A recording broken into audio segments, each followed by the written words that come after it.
So let's start. Welcome back, everybody.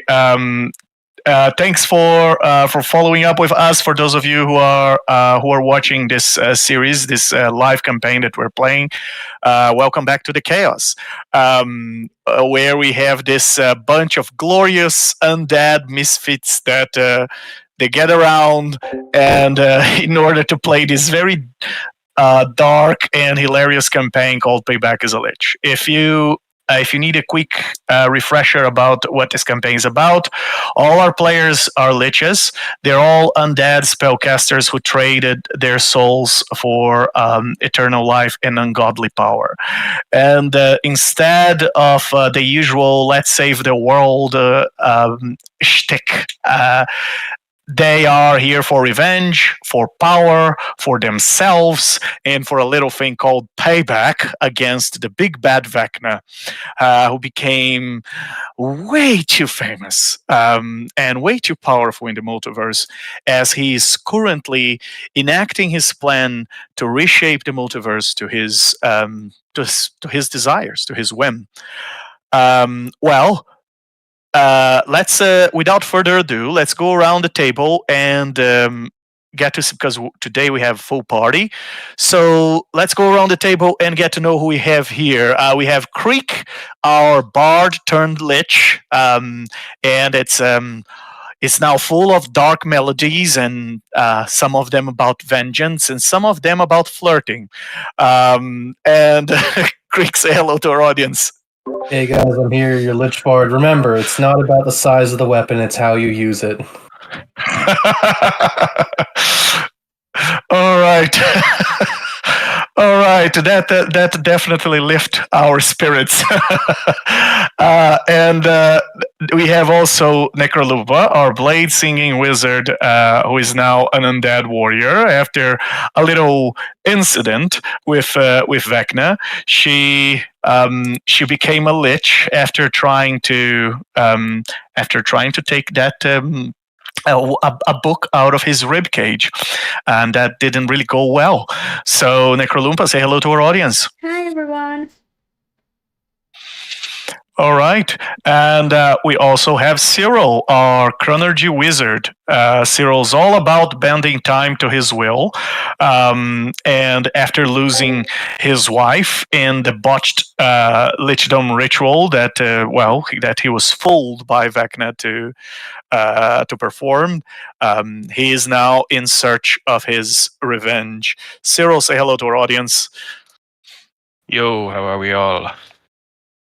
Very good, very good. And of course, we have Midge, our Circle of Spores druid, who became one with the fungi, quite literally.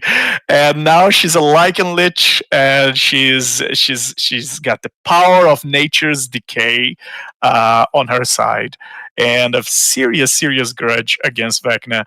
Midge, say hello to our audience. If any single guys are out there, I'm in the for a fun guy.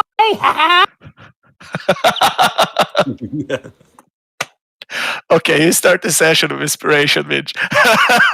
Yeah. I already have it, so you can give to someone else. I'll just take it as a compliment. I'll give it to anyone but Morrigan from last year. I think we all have it. Ronaldo, I'll give it to you because you probably don't have it from last week. I have it. Yeah. All right. Ronaldo hasn't spent his inspiration so much. Never I have given so much inspiration in the campaign before. Yeah. All right. We can move on. All right, and we have Ronaldo, also known as the Marquis de Slad, a self-made noble with a dark past. Ronaldo has hated Vecna for dissing him, and is looking for revenge and to show Vecna who is the real puppet. Ronaldo, say hello to our audience. Cheers! It's good to be back. Yes, indeed. It's been a long time, Ronaldo, and we'll get to you and what you were doing in this time in a moment. Before I, of course, talk about Morrigan, because there was a little bit of a revelation in the previous session, let me explain to the audience quickly what is a false lich. A false lich is a very crafty creation by, well, an actual true lich. It's like a decoy with some serious necrotic power. It's almost like the real thing, except for the pesky little detail where it has its own identity, might betray its creator if it wants to. So there's some trust issues there. And a false lich is a lich that was made with a piece of the power of the true lich, and they have gems inside their skull that can be used to capture the souls and send the souls to the phylactery of the true lich that created them. So quite useful little soldiers that can go around the multiverse helping you feed your phylactery. So quite an efficient way of doing that. And the last session was a bit dozy. Morrigan, our wild card, managed to kidnap Volkar, who was being possessed by the ghost of a Vecna cultist. Well, the body of Volkar was possessed, and Morrigan dragged Volkar back to his tower in the Astral Sea and sent Vecna a little love note. I'm paraphrasing. I've got your boy, and Vecna never once passed the opportunity to try and kill Volkar. So he replied with a simple, "I'm on my way."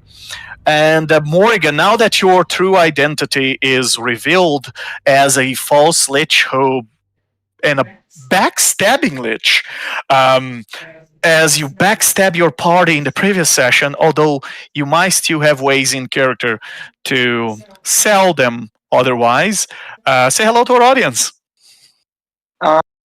Morrigan, as you can tell, everybody's favorite party member. I act with the team's interests at heart. Would never do anything to jeopardize our mission, and I believe in teamwork. And yeah, that's Morrigan.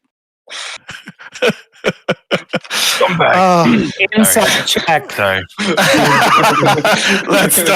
Let's start with your roll deception on that one. I need my sheet. All right. So yes, do our characters know what a false lich is? Yes, absolutely, they do. Yeah, that's kind of it's kind of Lich 101. Once you become a Lich, you learn about all these kind of things that Liches can do. However, the ritual to create a false Lich is quite complicated and it requires some very dark things. But if you have access to some very evil tomes, you could potentially create a false Lich yourselves. It's much better than a simulacrum. All right, can heal itself, can pretend it's someone else, just like Morrigan did, and pretend not to be a copy of Vecna, and so on and so forth. But before we get back to our party, who was left hanging in the previous session in the middle of a battle in the catacombs under the Castle Never, let's check on Ronaldo. Ronaldo, I feel it's time for you to show us your crib. You know, where you spend most of your time. So let's Oh, I can't wait to see this. Let's show off my swanky do. Oh, there's a slod. His slad. Ronaldo, can you give us a tour of your mansion? Wow. Oh wow, Ronaldo, you got quite a mansion here. Can you show us around? Yes, well, welcome to Ronaldo's salon. Only the best and finest for me and all my friends, of course. Anyone who is welcome. very fine Baroque furniture. Yes, only for the finest friends. Ronaldo, let me just ask some of these things. You have slads working for you? Is that why you're known as the Marquis of Slad? Oh yes, of course. Yeah, I can see there's Some one of here my, taking care of the of the gardening. You have one over there cooking. Some of the my finest servants. Oh yeah, and here's how do you pronounce her name? Rowena. Yes, Rowena. Oh right, and here she is, your loyal servant. Do you have a torture room, or is a weapons torture room in near your kitchen? Well, that's practical. You can just once you're finished with the torture, you can just go straight to the cooking. Needs must, and recharge after some hard work. Yeah, very interesting. And is this like a little locomotive? Like a miniature locomotive? That's amazing. Is there a story behind that, Ronaldo? Well, what's the use of immortal undeath and all this wealth if you can't buy a few toys? Of course, and I can see you have the guests too. It's for the children of the guests, not for me. I'm too old for that. Of course. Of course, yes, I can see that, and I can also see that you have some cannons outside. Are you some sort of signs, some hazard signs? Yes. Are you some sort of merchant of death? Oh, and there's a cemetery near your house. Yes, well, being someone of high stature, I need to make my fortune somehow, and what better fortune than war profiteering? And who are these adorable little creatures that are just walking around on a unicycle around your house? They look like porcelain dolls. I might introduce them if I get any visitors. But yes, I'm quite busy tinkering around, whether it's the chamber, the cannons, or my little friends. Very, very interesting. Very interesting. How many floors in your house? How many floors do I have? Yes. And if for the context for the audience, the player has no idea that he was going to have to show the house today. That's why Ronaldo is having to figure out on the spot. It's like I've seen it for the first time. It's beautiful every time I come back. Wait, is this a noose right here? Is this a what? A noose. Oh yeah. Next to the bear. Yeah. Oh, There's a body in the crocodile. Yes, there is there's a head of a crocodile eating a body, and yeah, it's a very interesting house you have here. I'm glad, but my place needs a lot of character. Oh, very good.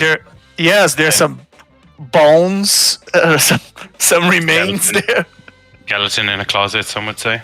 And a toilet perfect for a lich right there. Perfect for the guests. You can see that this is a guest room, and Ronaldo is an excellent host. Look at that. Look how tidy up are the guest rooms. Who says the D&D characters don't go poop? Right? Wait, since these are lich, that means there's no living room, right? No, of course. Oh my god. Oh my god. For all the living minus me. Yes, it's the unliving room. All right, so let's check the next floor, Ronaldo. Pretty swanky music too. Oh yeah, of course. It's a music for you to show us your crib. Hi guys, my name's Ronaldo, and this is my crib. Come on, let's go. So Ronaldo, I've been practicing inside the room. Ronaldo, yeah, can you explain that to us? Is that like the wow? There's some damaging there. There's some live ammunition. Are those Bear traps. bear traps? Yeah. Wow. Yeah, you never know. Wow. Ronaldo, you got some. I like I'd the like razor to- in the wall. I'd like to Ah, yes. imagine you let Midge live in this one if she ever came to visit. Right here. Yep, one catered to each person. Why is your bed Which with cheese? Yeah. which one is your room? It's got to be this one. No, I'm thinking this one. Oh, that's the doll's room. Can you see? They're Oh, they're yeah. sleeping on the bed. Yeah. I love it. Yeah, all Ronaldo. It's another- Wow. Another noose. Oh goodness. Another I just news. say- Yeah. I feel like an activity book looking around this house trying to find I Easter know, eggs. right? All right, and finally, let's take a look at the attic. And oh wow, Ronaldo! Oh, here's your forge. I was wondering, where do you work when you have to make your weapons and stuff? Very nice, very nice. I mean, a bit dusty in here. Seems you haven't used this room in a while. Is there something for a target practice there with the weapons? Wow, Gotta practice with everything I make. Make sure it's good. that's quite interesting. So the reception room, the salon, is all clean and perfect looking. But then once I get to my more private, like, workshop area over here, we can see that the Lich kind of lets things go and be as old as he is. All right. Oh, very very interesting. Let's check the underground level. Good lord. Oh wow, Ronaldo! I gotta say, you got a lot of you must have a lot of money. Got a lot of Look! my Oh God. wow! Look at that hoard! Wow, Ronaldo! I didn't know you had a vault with that amount. Wow! It's a secret not vault one to inside the brag. vault. Wow! And there's a mimic Yeah. inside his vault. Unbelievable! Wow, Marquise Ronaldo! But which Bags, one's man. the mimic? You're holding Wow, out on us, Ronaldo. Ronaldo. Wow! I don't know what you're doing, but it's paying well to be a lich. Wow! That's quite an impressive house you have around.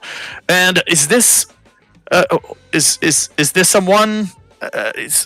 There's kind of a little secret tunnel here to slide down. Well, someone Wow. wasn't obeying my rules, so, you know. Well, very A little- very a interesting. Little lesson for the rest of the staff. Very very interesting. Well, there's I have to say, Ronaldo, quite impressive. You don't have to tell us where your phylactery is. Oh, it's right over. No, I'm just kidding. All right. Very interesting, your crib. And Ronaldo, while you were showing us your crib, about after you arrived for some time now, you have received a message from Volkar saying, "Hey, I don't know what you were up to. I hope you're not playing with your dolls again.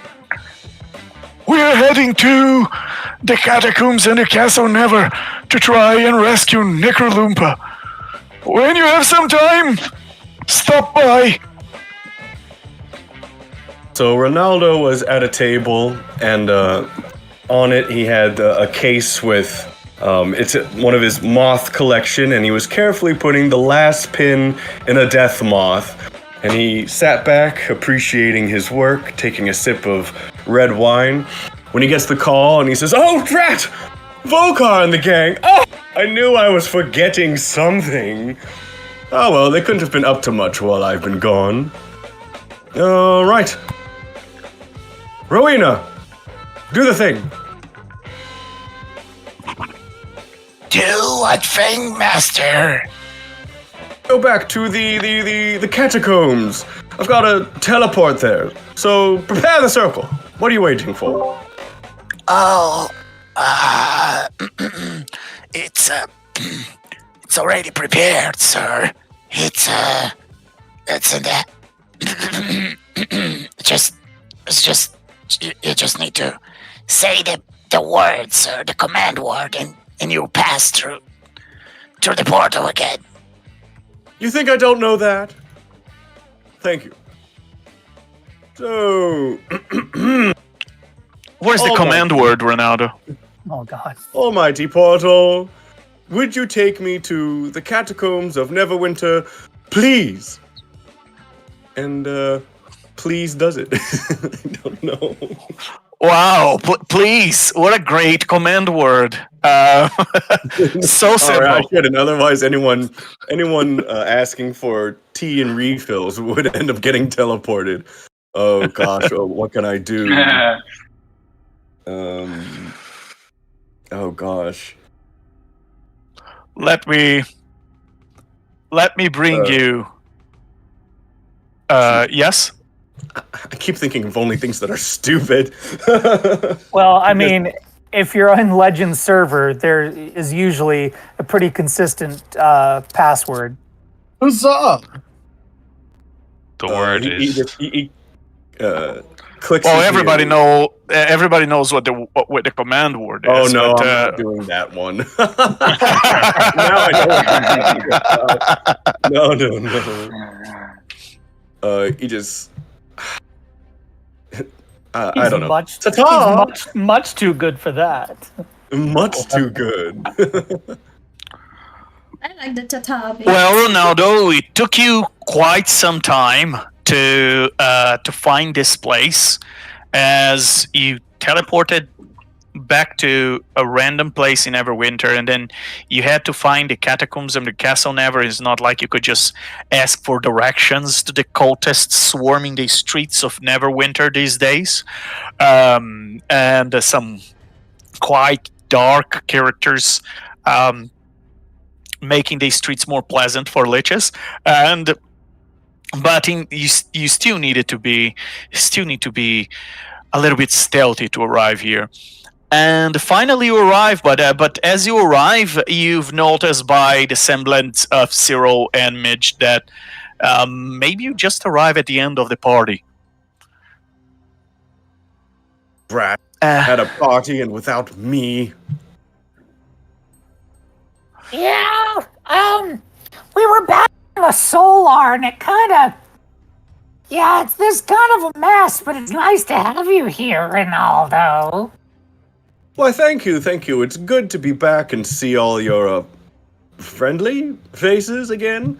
I'm sure you haven't been up to much. I mean, it's not like Vokar's been possessed, someone betrayed us, and we summoned Vecna or anything, right? Well, Vokar was possessed, that's true. I mean, it's one of 3, right? So you're not doing too bad. All right. What are the odds of all 3 happening? Good to know. What are the odds of you knowing 2 out of 3? That was, I gotta say, guys, that was quite a guess. After Morrigan, that's why I only confirmed kidnapping, one. taking away Vecna, it does make a little bit suspicious. Everybody that remains here now is looking at each other thinking, are they traitors too? Have they betrayed a party? You also have a different problem on your hand. By taking Vokar away, they took also the iron flask with him, and Cyril is still holding that concentration for just a few more seconds before Sir Brownose comes back, and there is no master to control him. Creek is gonna start walking as he plays this sad tune as they're talking, just thinking about those iron bands breaking. Oh yeah. Mitch, why is this giant hand gesticulating at me? That would be me. Go ahead. Yes, that's Necrolumpa's Bigby's hand. I can't move my character, by the way. Wow, this happens every time. Let me just.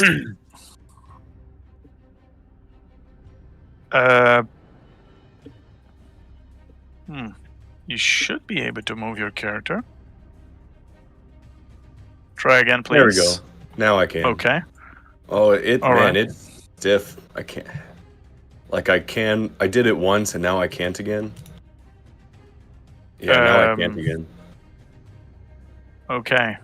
Let me try something here. How about now? Nope. Roll that's 20 doesn't strange. know that Ronaldo's back.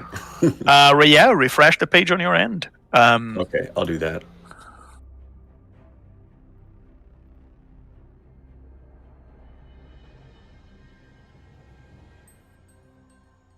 All right, and Necrolumpa, let me remove the concentration for Bigby's hand.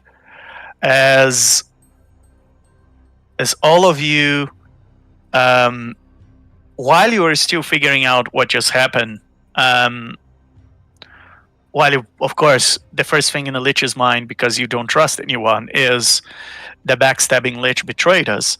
Of course, the 1 minute passes as you're out of initiative, and Sir Brownose returns.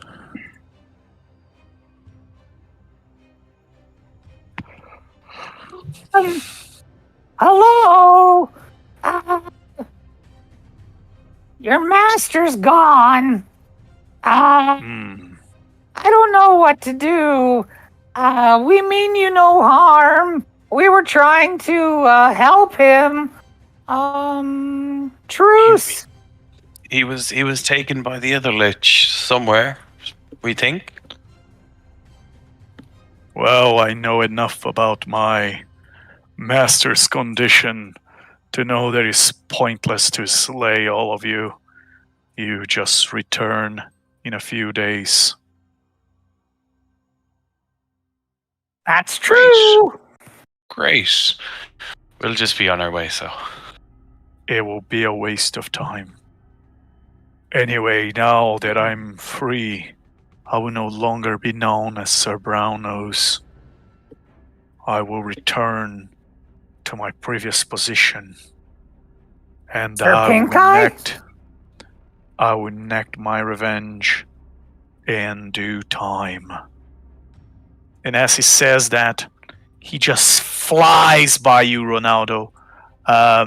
Flies above you, and leaves this place in a speed that is almost supersonic. Well, the rest of you stay there, looking at each other's faces, trying to figure out what just happened. And Ronaldo, all good on your side? You can see the map? Yes, now I'm good, thank you. All right. Was just a matter of reloading. Okay, so the five of you, and Mitch, remind me, what are you concentrating on again? I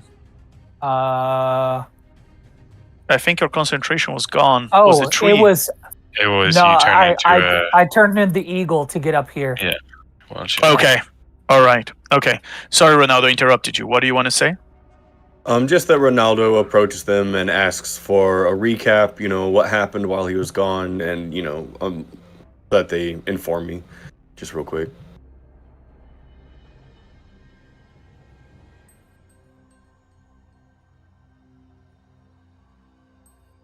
So, Necrolumpa got captured. She was brought here. We came to rescue her. Vokar was what's the word? Haunted, taken over by one of the ghosts, and a ghost from one of these cultists I see down here. Yeah, one of the cultists. And Morrigan, was with Vokar, like right here. And they just disappeared right before you walked in. That's pretty much it. Why would Morrigan take him away without the rest of you? I have no idea. Maybe it was a purely selfless and altruistic act to help take danger away from the rest of us. Oh, what a good chap. Good gentleman. That's quite possible. I guess we'll find out if we ever see him again. Yep. It's one of the possibilities. Can anyone, do sending or scrying or something like that? I have no Well- spell slots at all. Good Let me put it that question. way. Look. I can cast sending. I got some sending. I could message Morrigan to see what the hell has he done. Sounds like a hell of an idea. Let's do What that should- while we move, maybe, just in case anyone else comes here. Yeah. I What need do a we long reckon? rest.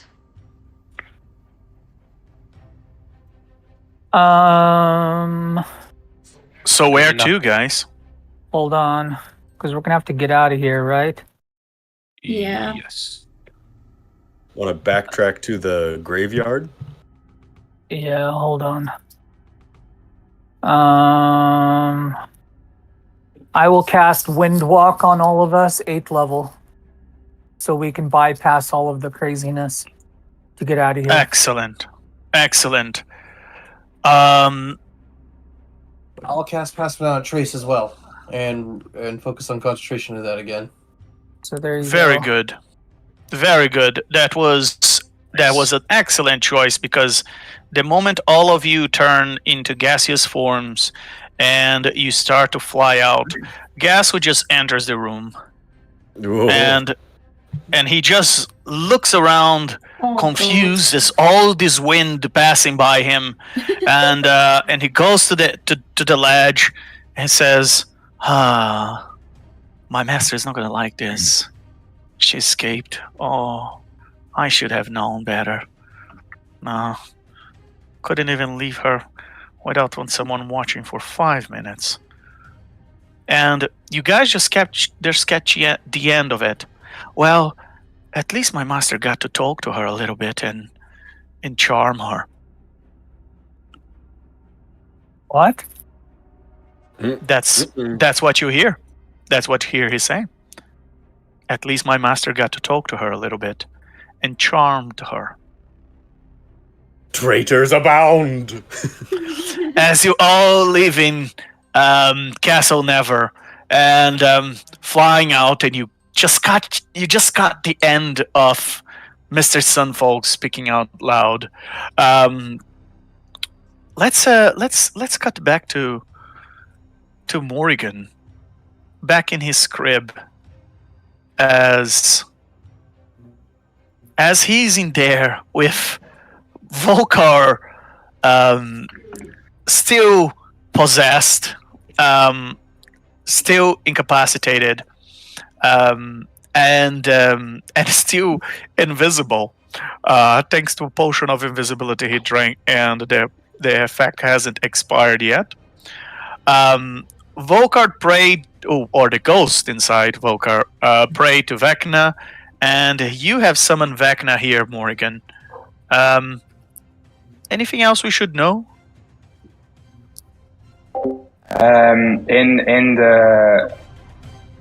Morgan's going to be pacing back and forth around Steve the stairs, and he's going to think to himself, "Oh, I hope he agrees to my request. I've done well. I've got Volkar here. It was a really important thing. I hope he agrees to my request.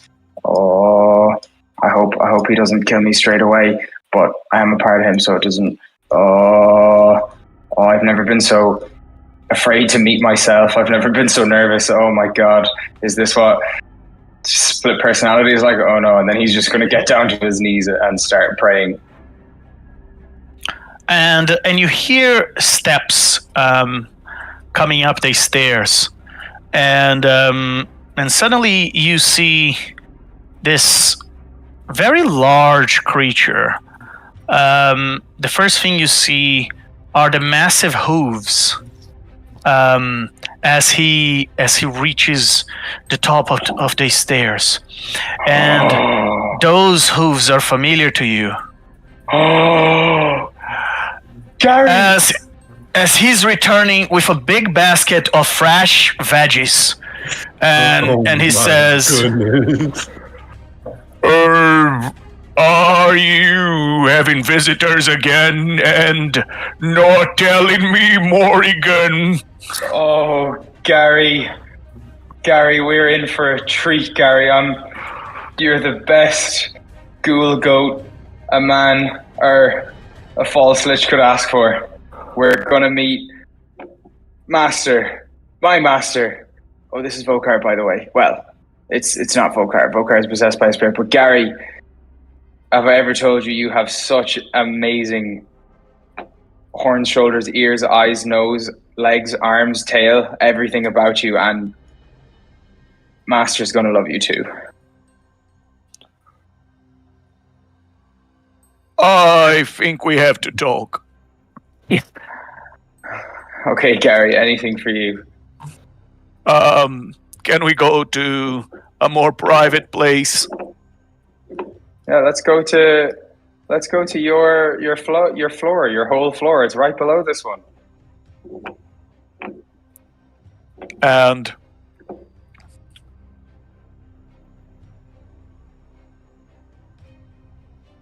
is this his floor? Oh no, it's the next one. Sorry, Gary. I'm very. This no, one. it's the next one. Okay. No, okay, no, it's This. Gary. I'm a bit. The next I'm a one bit is the one nervous you were about in. I'm a bit nervous about who's come to visit Gary, so I forget which floor is yours, but this one will do. And Gary says, "Look, Morrigan. I told you many times, you need to give me a heads up when we have visitors. I now don't have enough fresh veggies. And what should I supposed to offer our visitors?" Gary, okay. We've had this conversation a couple of times. Liches are very particular when you assume they want vegetables like you. And I know you're a fantastic goat, but we only need to feed our phylacteries, which does kind of sound like vegetables if you have a hearing impairment. And Gary, you still think your name is Charlie, so he doesn't need to eat any veggies. He's fine. Don't worry about it. Look, Morrigan, I've been tolerating you living here in my tower as a favor for quite some time, but you are leeching me, man. You are leeching me, and you are very inconsiderate, and I feel like this is like I'm getting to my limit, I think this kind of things I complained so many times to you, just send me a sending, when I go for a veggie run, just let me know in advance. You never let me know in advance. Also, you leave the house a mess, and your kids come here and they leave the house a mess. They never make their beds. Look, Vapad, Doom, Kruj is having a tough time. Okay, he's changed his name. He's, I've heard that he's become a succubus. So whatever he's been doing while I've been gone, he's a grown man. And Gary, I still don't know where you get these vegetables from. We're literally in wild space. Okay, and thirdly, this is our tower, and with who's about to come pretty soon, I really think we should minimize the tension of the vibes of tension here, and maybe you should start praying with me. Okay. Look, mate, I'm trying to be tolerant here because I know you've been through a tough time, but you kinda leeching me, man. So wait, did you use my last candles of invocation? And Vokar's, sorry, Morrigan's gonna nod his head back and forth, but say, No. Mate, how many times have I told you I need the candles to go do my veggie run in the material world, and now you use my last 2 candles of invocation, and how am I supposed to do my veggie runs now? I have the solution. Our guest, that is literally his words, on his way. He's going to sort it all out because I've done him a great favor, great deed. Master is going to be super proud, and he's going to accommodate us. But Gary, I'm sorry. Things have been getting a little bit crazy here, and I haven't heeded your requests. But our lives are about to... Well, I'm not live anymore. But anyways, it's gonna all change pretty soon. Morrigan, I think it's time for you to find your own place. Gary, don't talk like this. This is my tower, and you're acting as if this is your tower.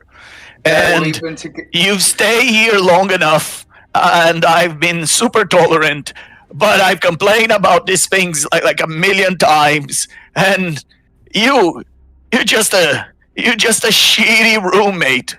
You're a very shitty roommate.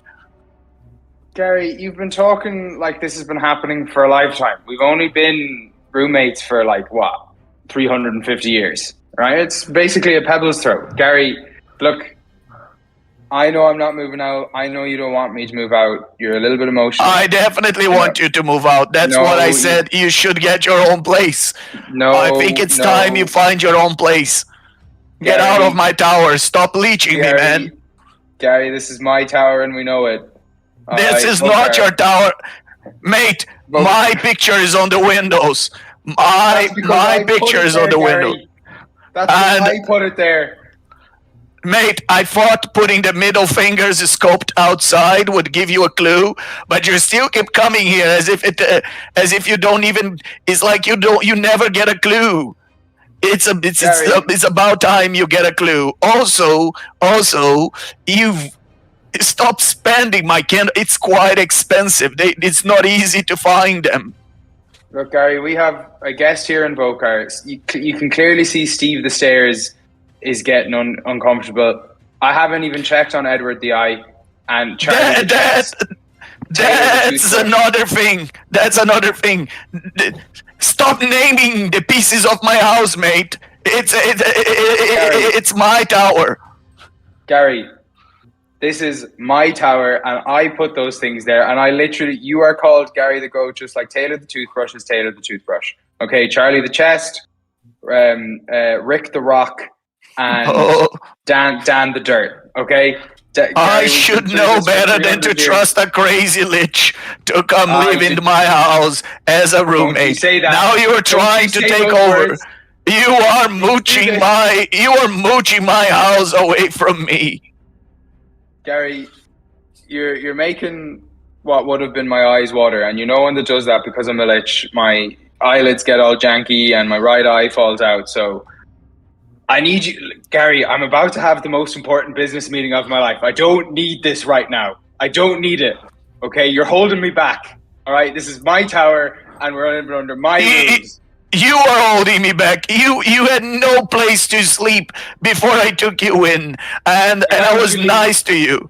And you were homeless. You were a homeless lich, and I took you in. And this is how you thank me after 350 years tolerating your shit. Gary, I think it's time we call it quits. I agree. I think it's time you find your own place. Get out of my tower, Gary. Oh no, this is my tower. I'm not gonna let you take my tower. I also want to be honest. If this is the end of us, I want to be honest with you. Are you ready for this, Gary? You're not even Gary the Goat. You're Gartholomew the Goat. Gary would never talk to me like this. I was just manifesting Gary because I thought you could replace him, but you couldn't. Get out of my tower. I never want to see you again. That is true. I never understood why you called me Gary. My name is Bartholomew. But I said, well, liches are quite peculiar beings. Maybe I just let this one fly. Maybe he just likes the name Gary. Maybe he can pronounce Bartholomew with that loose jaw. Now, You know what, Gary? I don't regret this, and I never will. As Morrigan pulls up his finger and casts blight on Gary's vegetables, or Bartholomew's vegetables. As you are about to do so, you sense the air getting much, much, much more dense. Suddenly, a presence approaches, and the room gets darker. And you sense something is coming up the stairs. Something is powerful and flying up the stairs. And as it does, Morrigan, suddenly your clothes, you realize flames appear underneath Volkar's feet. A portal opens underneath his feet, and all you can see on the other side of the portal is lava. And the ghost turns to you and says,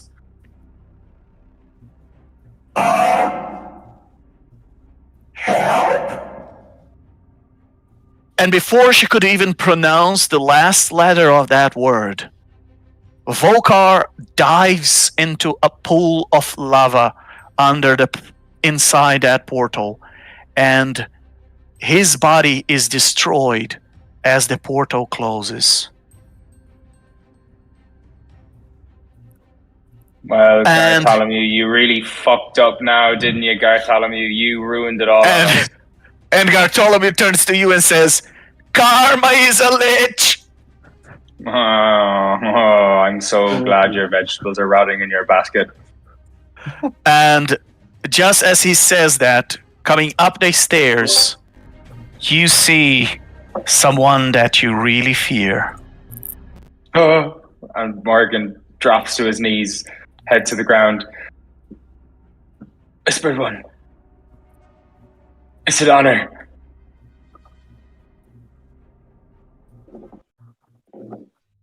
And he floats up the stairs and looks around as if he's ignoring you for the niceties.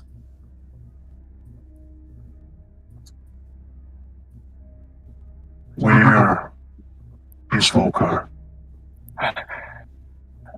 Whispered when he was right here. A portal opened up and consumed him. I thought it was you taking him.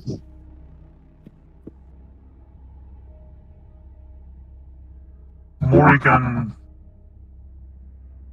it appears your recent endeavors have been rather enlightening to me.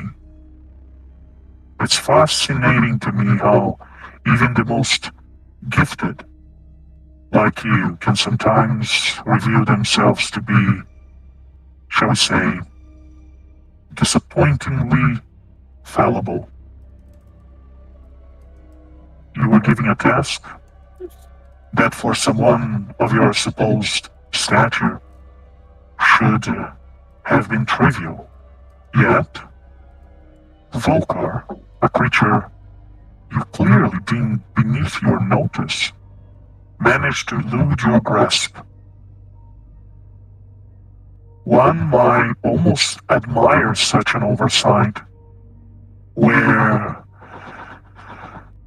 well, if it was not so tragically inept.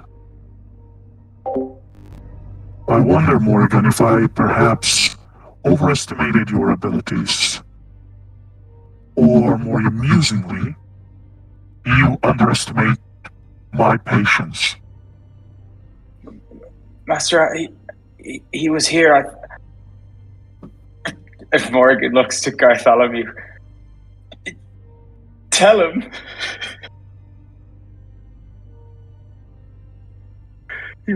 He was right here. I thought it was your portal that took him to wherever you reside.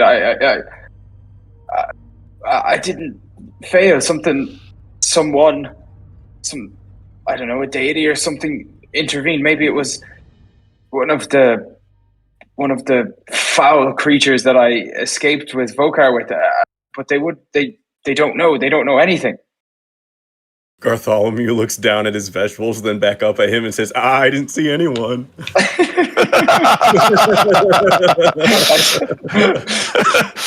I'll allow it.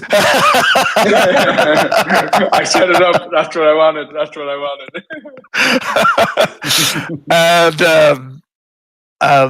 And Vecna looks down on you almost with disgust in his look.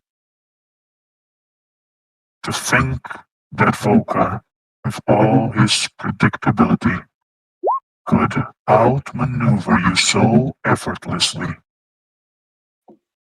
He does make one question the validity of your esteemed reputation, does it not? It wasn't Vokar. Vokar was possessed, and the spirit that possessed him summoned you. You must know this. Vokar, I saw his body get destroyed right in front of me. I thought it was you. Take him to where you are. Surely you can connect the dots, Master. And Morrigan thinks to himself, oh my god, what did I just say? Don't use that tone with me. Thrall. How dare you take a superior ground with me?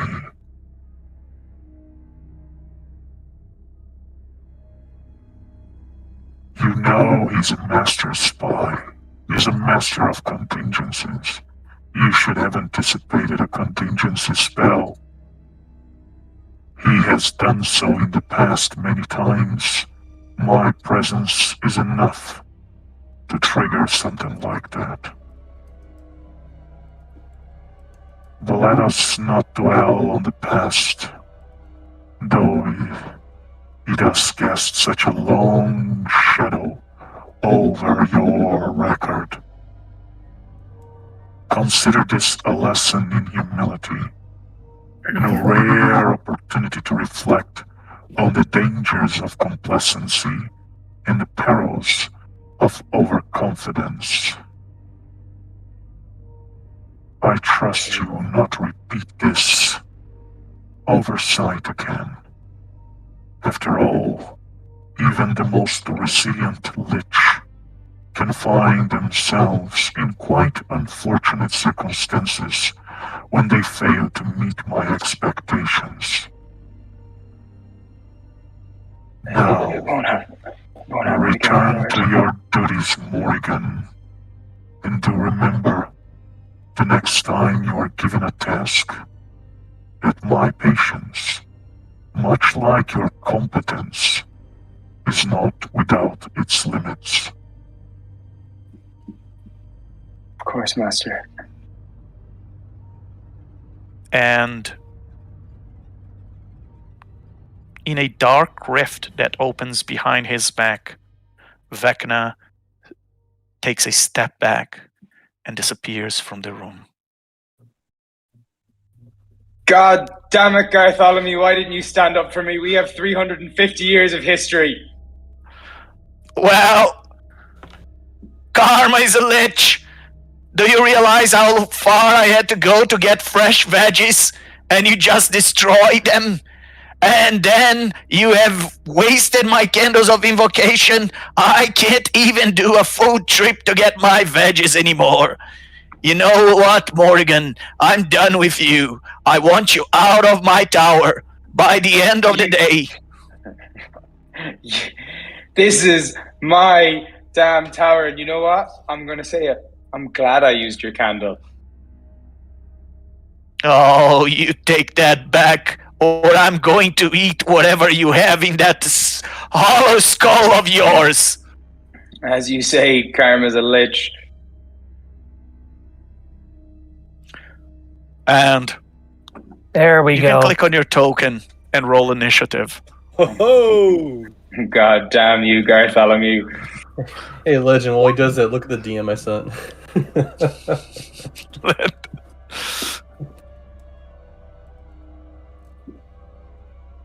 All right.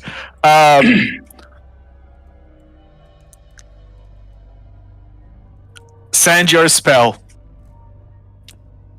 Send your spell. Incoming message from Creek to Morrigan. You hear from a sending spell in a sad tone. Creek says, "You betrayed us. I'm really sad, and you will be too. So better give me some good reasons why we shouldn't break you." And that's all you hear. I haven't Except betrayed right before it anyone. comes out, like on a phone call in the background, you just hear Ronaldo say, "What? Oh, damn!" Morgan's just gonna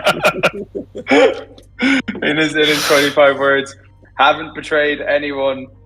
My damn having a domestic goat angry used candle will be back soon. Bye.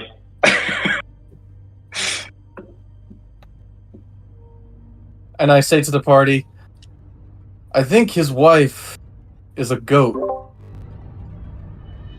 But we're gonna have to ask more stuff later."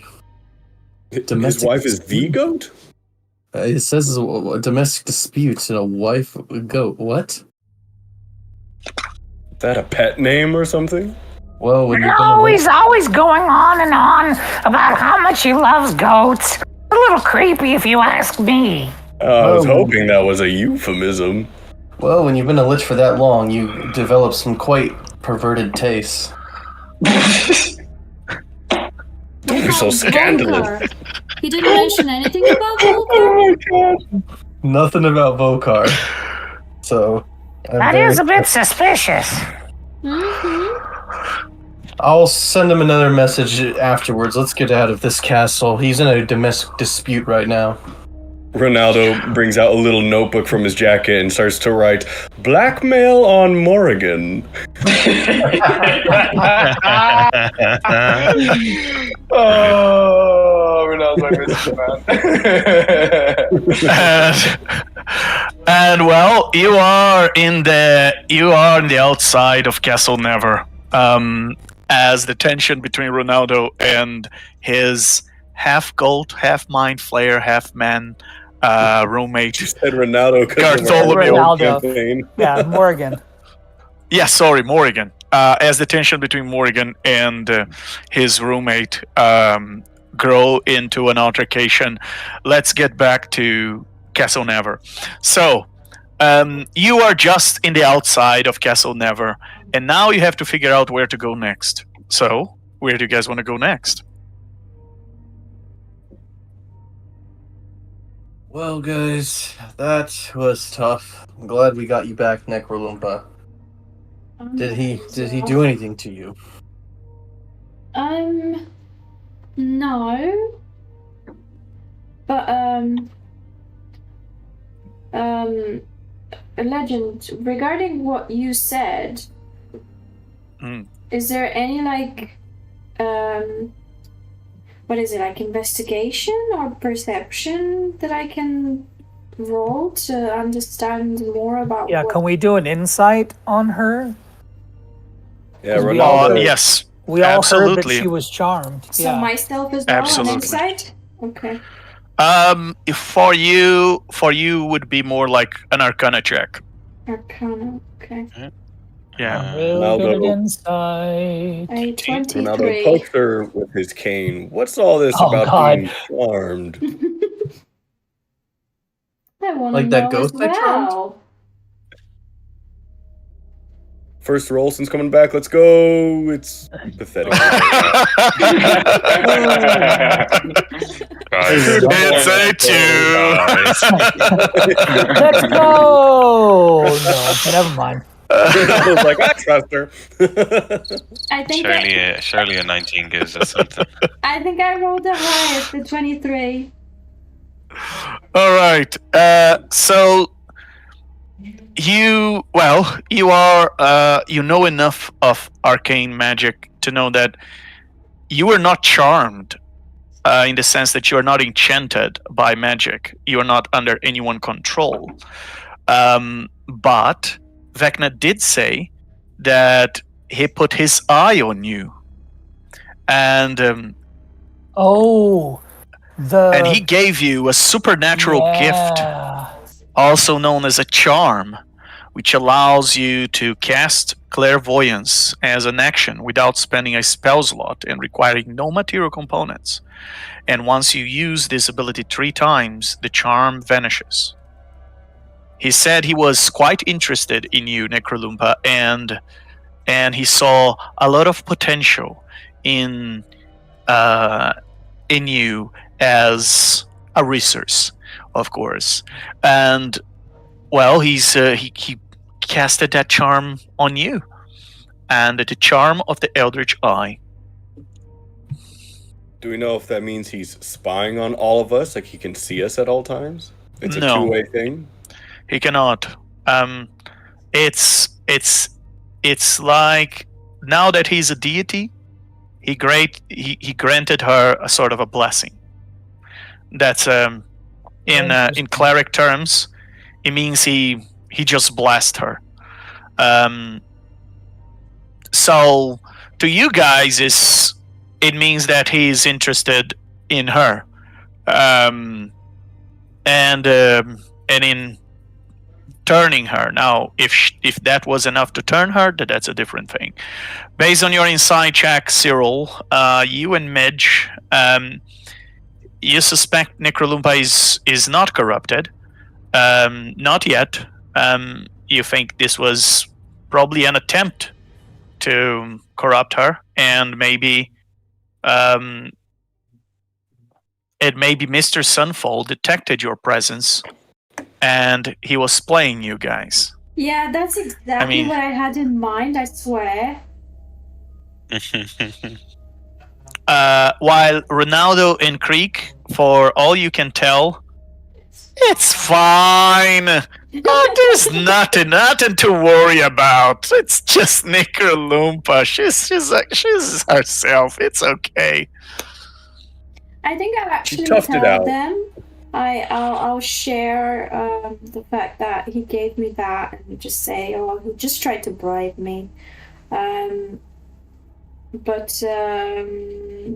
I guess I'll just keep that for the moment. Not gonna use it because I'm a bit scared of it. So you did just tell us that, Necro Lumpa? Yeah. I'll share the info. Yeah. Then Midge would say, "Yeah, maybe not use that power because we don't know if he can track you or what the effect might be." Yeah. At least not yet. At least not for now. Yeah. But, Loompa, do you think you are chosen by Vecna because you got so close to defeating him? I don't know what he wants. And I mean, it seems like he sees potential. I don't know, but I don't care. We wanna just get him, right, guys? Like, what does that even matter? He does offer you greater power. Are you not tempted? Didn't you face him? No. You could join him this time. I don't want Why would we want to join him? No, she could join him. But I hate him. I want my revenge. Could I insight that? Yeah, Go absolutely. for it. I'll insight that too, actually. All right, second roll. Let's go. Do I have to roll anything for that, or? Well, in the silver lining, Ronaldo, is that you roll twice as much better as the previous one. He's like, Lupa's too sweet. She would never. Meanwhile, I actually rolled twice my number. Yes, you as well, Creek. Just a couple of buds. Who cares? Oh, what does Creek notice is Necrolumpa? Are you telling the truth? Yeah, I'm telling the truth. I really hate the guy. Well, I wouldn't see any reason why we would want to help him. Each of us have been betrayed or some way from him. I hate that fucker with a bad passion. But you know, his interest in Necrolumpa could be useful to us in the future. Yeah, thinking to get her close to him. As a way, exactly. Exactly. I mean, I think we can all agree we're not ready to face him yet, but... Yeah, we can just let Loompa 1v1 him. Oh, I mean... sure, I'll sit back and watch. I think we should be more cautious now that... Because if Vecna knows who we are, then shouldn't we protect ourselves since we're all liches? Yes. That's why Vokar tries to hide from him, and there's very good reason. Yeah. Speaking of Vokar, I think we need to try and find him. Yeah, can you send another sending creek? And Morrigan as well. I'm kind of worried. I got one more sending spell. Maybe to Volcar. Actually, Necrolumpa, you're not looking too good. Maybe should we try and find a place to just rest for a bit? Oh, I would love that. Yes. yeah, why don't I send a message? I'll try sending it to... Well, Vokar's possessed, so that wouldn't help. So I'll send another one to Morrigan, then we can rest. Okay. So should we head back to the tree, or? That's what I was thinking. Yeah. Yeah, we at least know that the tree is a safe spot away And from also, Vokar might meet us there. Yeah. Do our characters know that the blessing isn't 2 ways? Like, would we know that we're not risking the tree if we go there? In character? Well, the tree blocks all divination and all conjuration, teleportation from the outside. So that's why Vokar goes there, because it's a safe place to talk. Okay, all the more reason to go there then. Just cast your sending before we go there. Okay, I cast sending over to Morrigan. And I'll say, where is Vokar? Give him back. Actually, we'll meet you at the tree. We'll be waiting for your explanation. And I'll just end the message there. And Morrigan will reply, "You're very quick to make assumptions from straws. Don't trust you, Creek. Vokar got sucked into a portal." Man, his house broke up and the band broke up. And then I'll say to the others as we go back to the tree, Vokar went through a portal. Vokar is gone. I don't know if that means he has fallen to the hands of Vecna. Maybe he escaped. Who knows?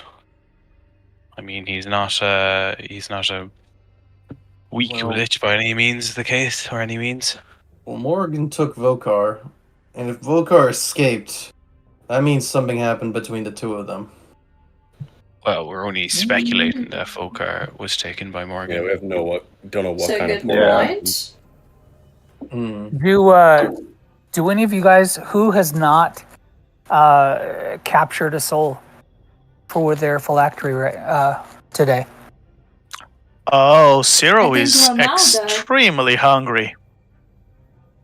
Well, I just came back from a vacation. Ronaldo's good. Yeah, Legend, last session you said I had taken one on the week I was gone. Yeah. Yeah. That's the only reason. Okay. Let's assume that went well. Okay. I hope so. The thing is that every time you use that power of yours one too many times, you get hungry. Yeah, that I know. Convert future. So regardless of you having feeding your phylactery, you still feeling hungry because you use convert future according to my notes. Yeah, I used twice. Well, did I use it twice? Okay. Should we find Sharon back then before we go to the tree? Yeah, what? I think this was once or twice. Disguise myself as a human and just lead some expecting commenter. So, let me bring you all back to the Necrotree. And actually, let me bring you all there with the new tokens.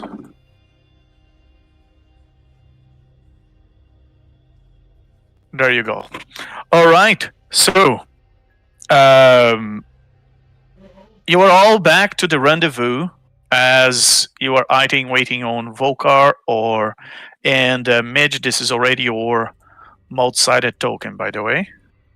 And as you all hoping to either meet Volcar or Morrigan and trying to clarify things, while you are just taking a little rest, let me go back to Morrigan as he's having some domestic issues.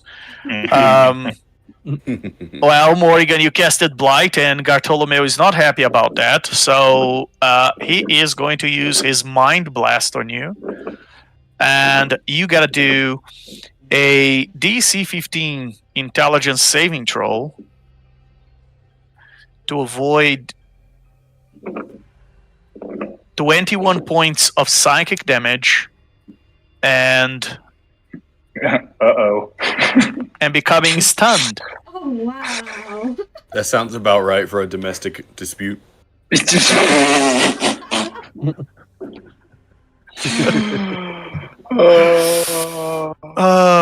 And you rolled a 14 out of a 15 with a plus 11. With a wow. plus 11.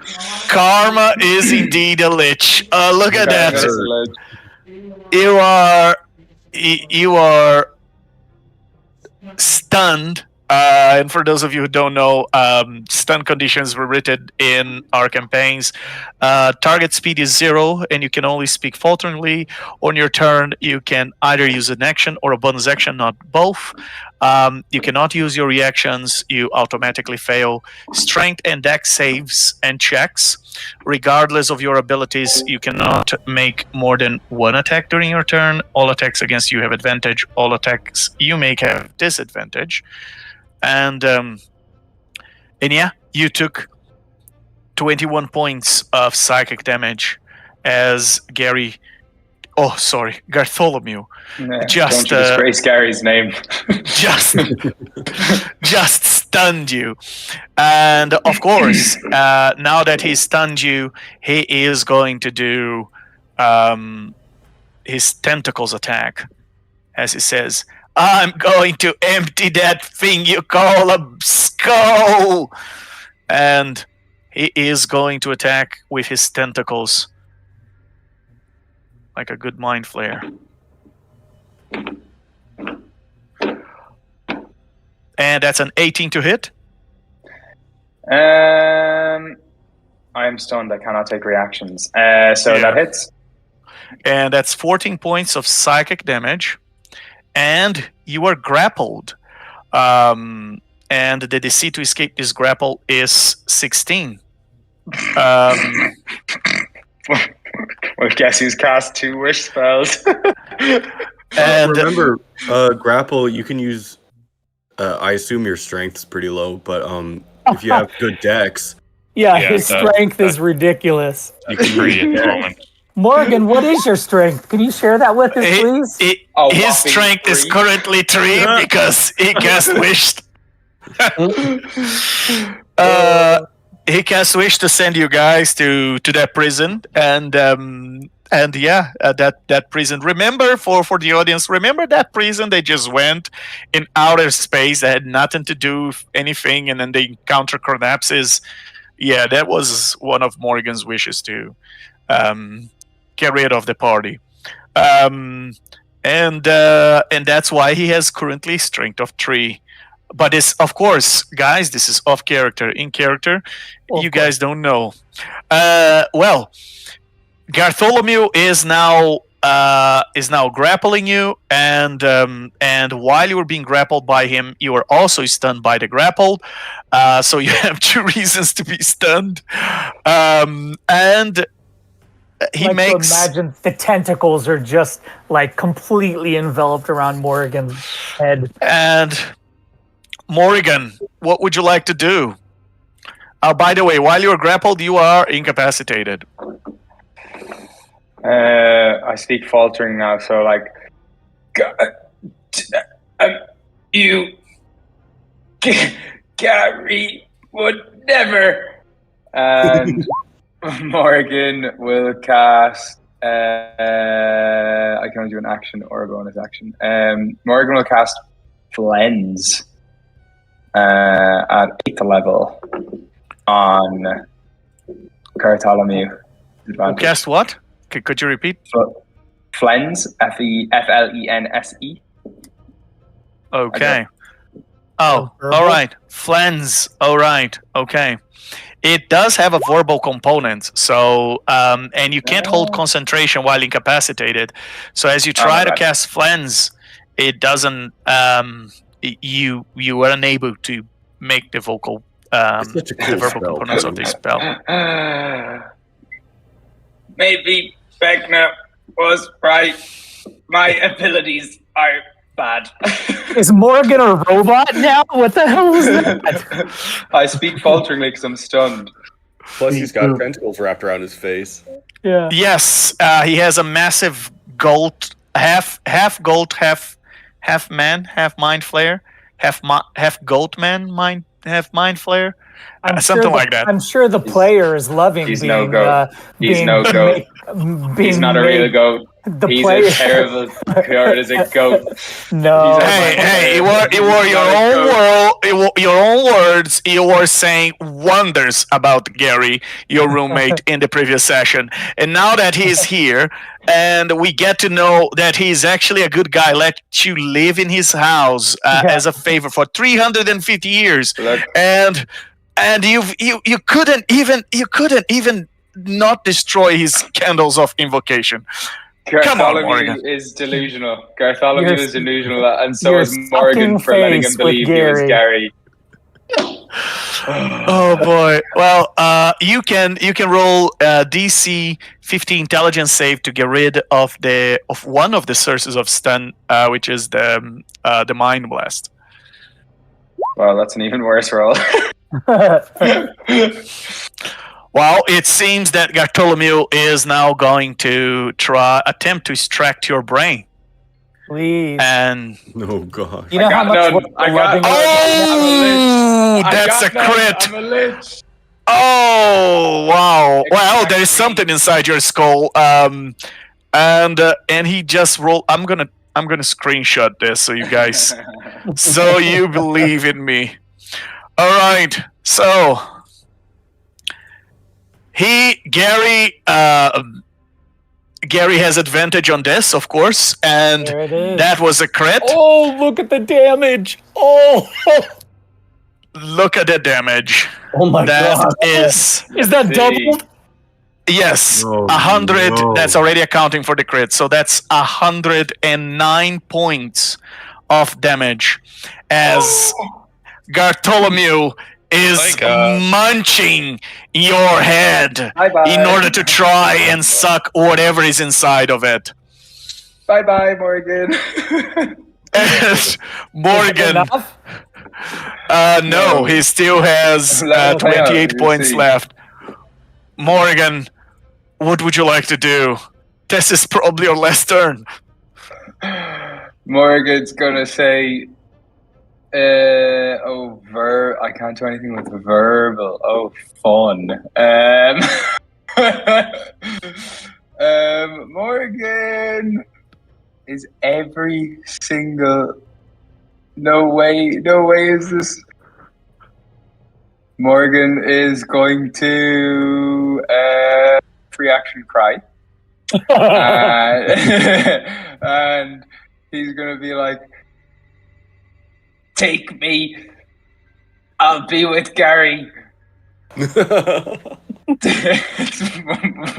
Morrigan, what kind I'm actually like, I'm quite happy for Morrigan to die here, but Morrigan can actually do nothing. This is incredible. Try to get out of the grapple. Yeah, try and Or embrace it. And Morrigan, yeah, I kind of want to embrace it, honestly. Just hug Morrigan's Gary. Gary. Morrigan's going to cast a minor illusion to a basket of vegetables behind Bartholomew. it's still. Eat brains or flexible choices. Oh boy! Well, that's only somatic component. So yes, you create the illusion of a basket of veggies. But Bartholomew seems much more interested in crushing your skull and eat your brains at this moment. Probably a little bit more nourishing for him. Yeah. He hasn't eaten a lot of protein lately, you know. Morrigan has minuscule amounts of decaying flesh, but I mean, each throw, Morrigan will try and break out of the grapple. I need a big nat 20 here. Strength saver check, they're both the same. I want a nat 1 here.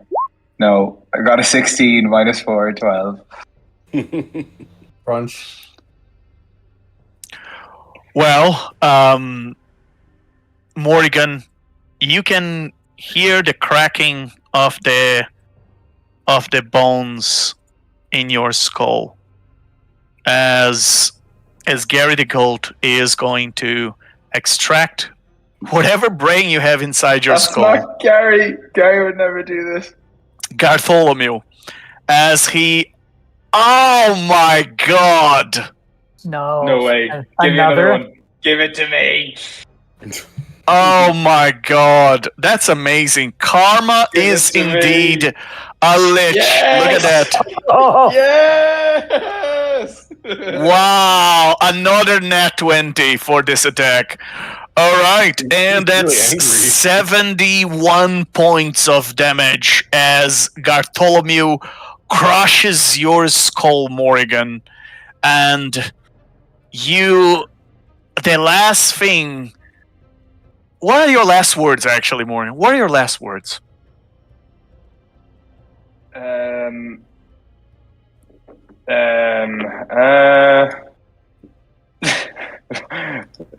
Joke's on you.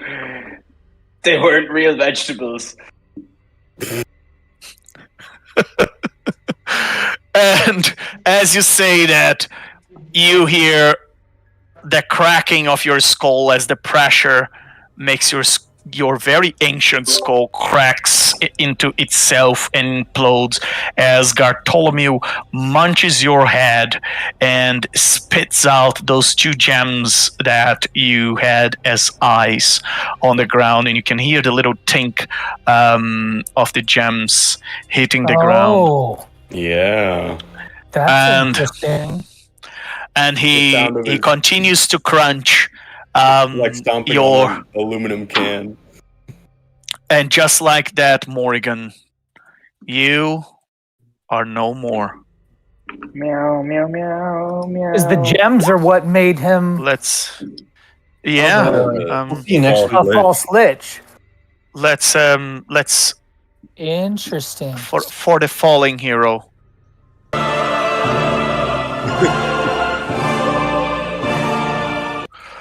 Well, Morrigan, technically you would do death saving throws now, but given that he is still munching your skull, I'm just calling it pointless. Yeah. He's just going to give you this played out. As he's just giving you enough damage to outright destroy you, and that really gives us all a lesson. I think there's a moral to this story here, guys. Be nice to your roommates. Yeah, that's a. Didn't you learn anything in school, Morrigan? Wait, Don't so he's gonna come back in leech. the same tower? No. Oh, No, Morrigan is a because false lich. Yeah, those gems and Morrigan's eyes are what gave him life. So Oh. Morgan's gone. Love. How ironic. Morrigan. Morrigan's phylactery is Vecna's phylactery. Right, Yeah. right. Morrigan is a creation of Vecna. So, And Bartholomew now has his tower back to him. That's what I'm saying. so as- is the player gonna roll in, like, are we rolling a new Who character? knows? Let's see. We'll discover this. We'll discover this soon enough. Oh, okay. Let's. Which, by the way, seems like a good segue for a quick interval. Yep. Okay. Here's our So- break so we can roll a new character. And That we're automatically going to be suspicious of. We're let's joined by Gary the Goat. let's have a quick interval, everybody, God, and we'll be that's back. awesome. We'll be back in 10. Oh, that's brilliant. Yeah. Very good. Okay. So, as Bartholomew chomped on the remains of Morrigan's skull, we find the rest of the party in the Necrotree, where they wait for either Volkar or Morrigan to show up. And who wants to guess out of the two who shows up first? Anyone cares to? Well, in character. I'm gonna- Volkar died slightly sooner, so I would assume it's Volkar. Hopefully. In character, I believe Morrigan will come back. He said he'll be back. All right, I'm back. And you're right. Morrigan just appears.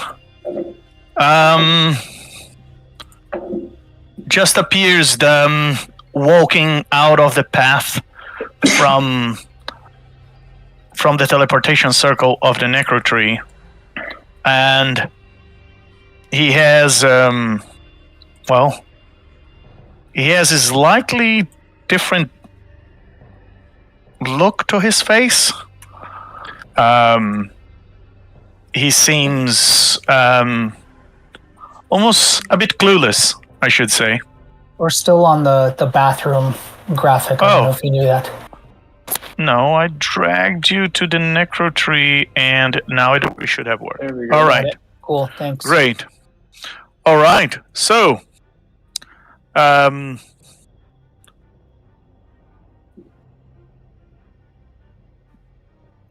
I guess, Morrigan, you have something to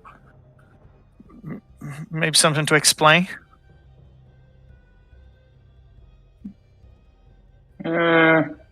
Hello, everyone. My name's Mercy-gan.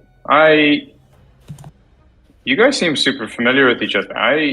But we just met at the tree. What?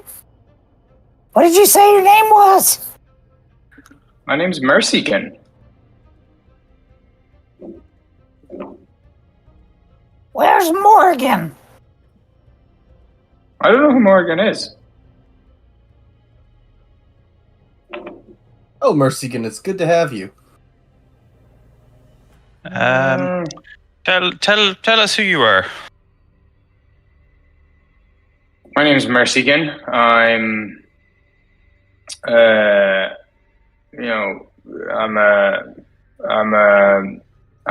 from Wild Space, I think.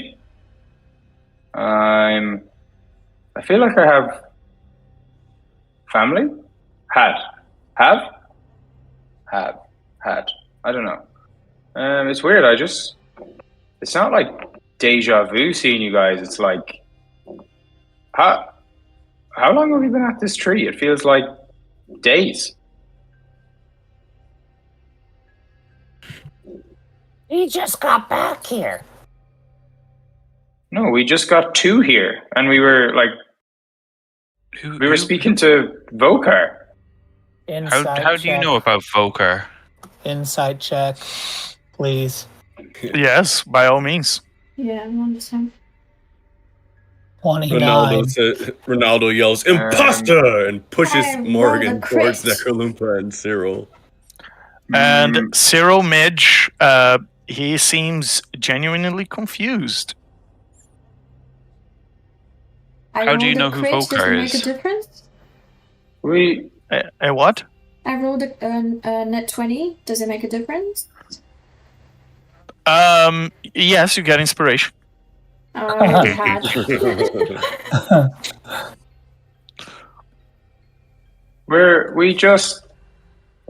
I know about Vokar because he gave us the mission like 30 seconds ago, and we've just met for the first time. All right, it's clear you're some sort of clone or contingency body or somehow. Explain yourself. Just how many of you does Morrigan have? I don't know who Morrigan is. I'm Mercy-gan. Is there something And how did you different? become a Lich, Mercy-gan? Do you remember your own background?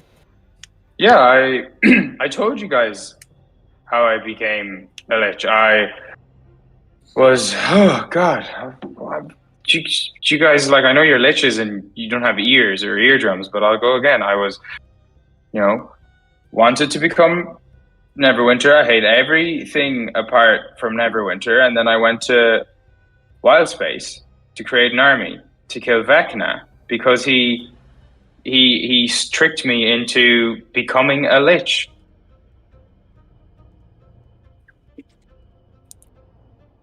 Necrolumpa, you suspect that you suspected at first he might be a simulacrum, but he doesn't look like one. You see, you're looking at him, and you see the special glow in his eyes, and you're trying to assess if this is some sort of clone. It wouldn't make a lot of sense, and it seems that. It seems that for all you can tell, it's almost like a Morrigan with memory loss. And that glow in his eyes, is it the same as it was before? Yes. But he seems genuinely confused. Cyril's going to step up to Mercy-gan. He's going to look him up and down, inspect him, and just going to shrug and say, good enough for me. He's here, isn't he? Ronaldo's like, well, hang on. He's not even going by the same name. And just some memory loss doesn't excuse him not knowing what he is. Can he do an arcana check to see if he knows about clones or simulacrums or gauge like what Mercy-gan is?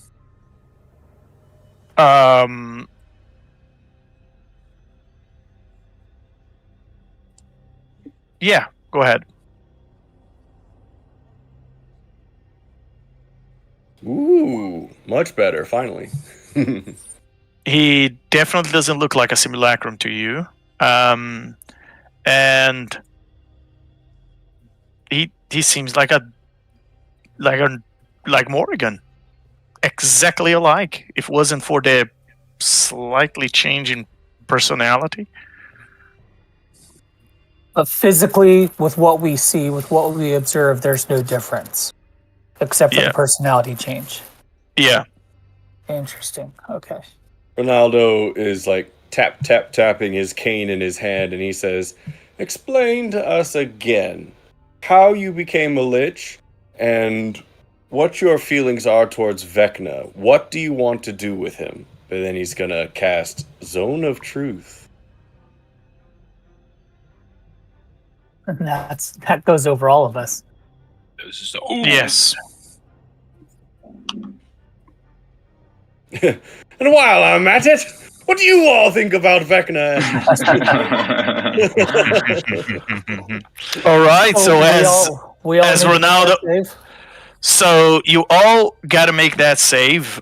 You can fail if you want, automatically. If you you're not forced to reply to any questions, but if you do reply, you have to reply truthfully. I passed that save. Yeah. Cyril failed, so Cyril, you have a choice. I'm going to use my inspiration. Even with negative one. Okay. I'll give it a go. Why not? That's All right. suspicious. That's still a fail, but I mean, worth a go.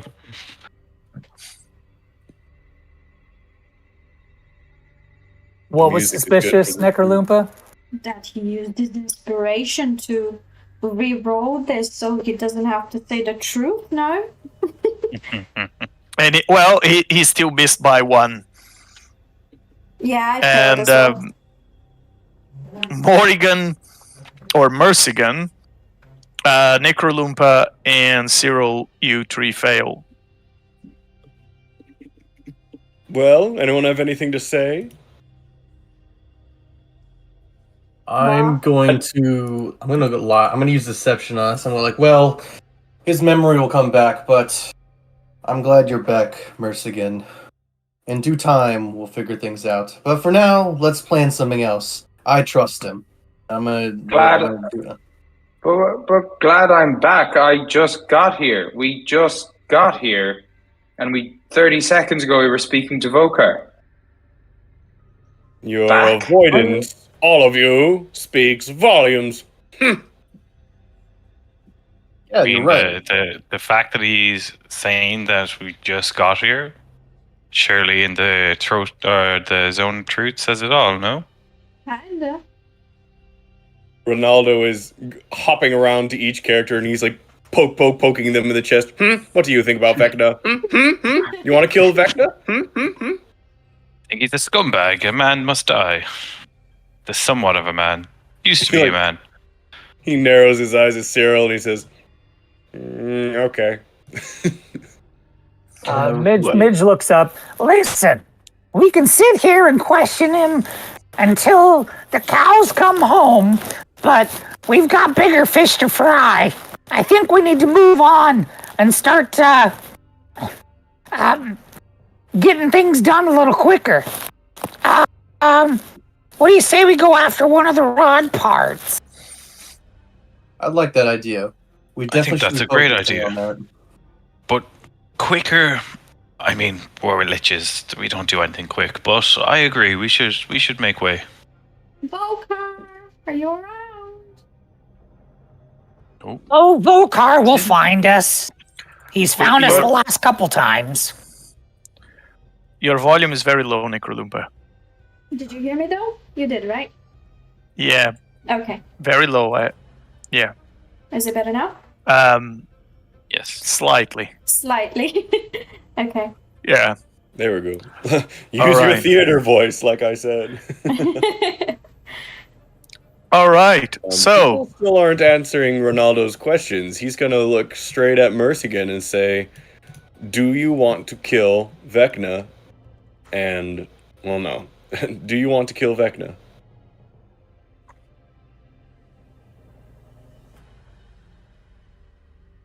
What was the you don't have to answer the questions, Legend? Is that right? yeah, But you if know, do, you have know to you've answer been truthfully. affected by a zone of truth, so you have a choice. If you answer truthfully, and if you don't answer.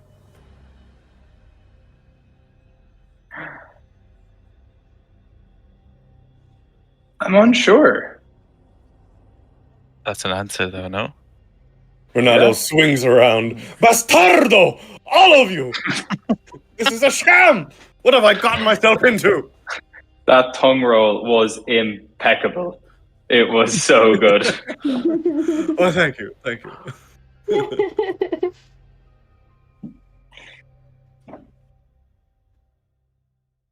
Life's a farce. I guess I'll do whatever you want anyways.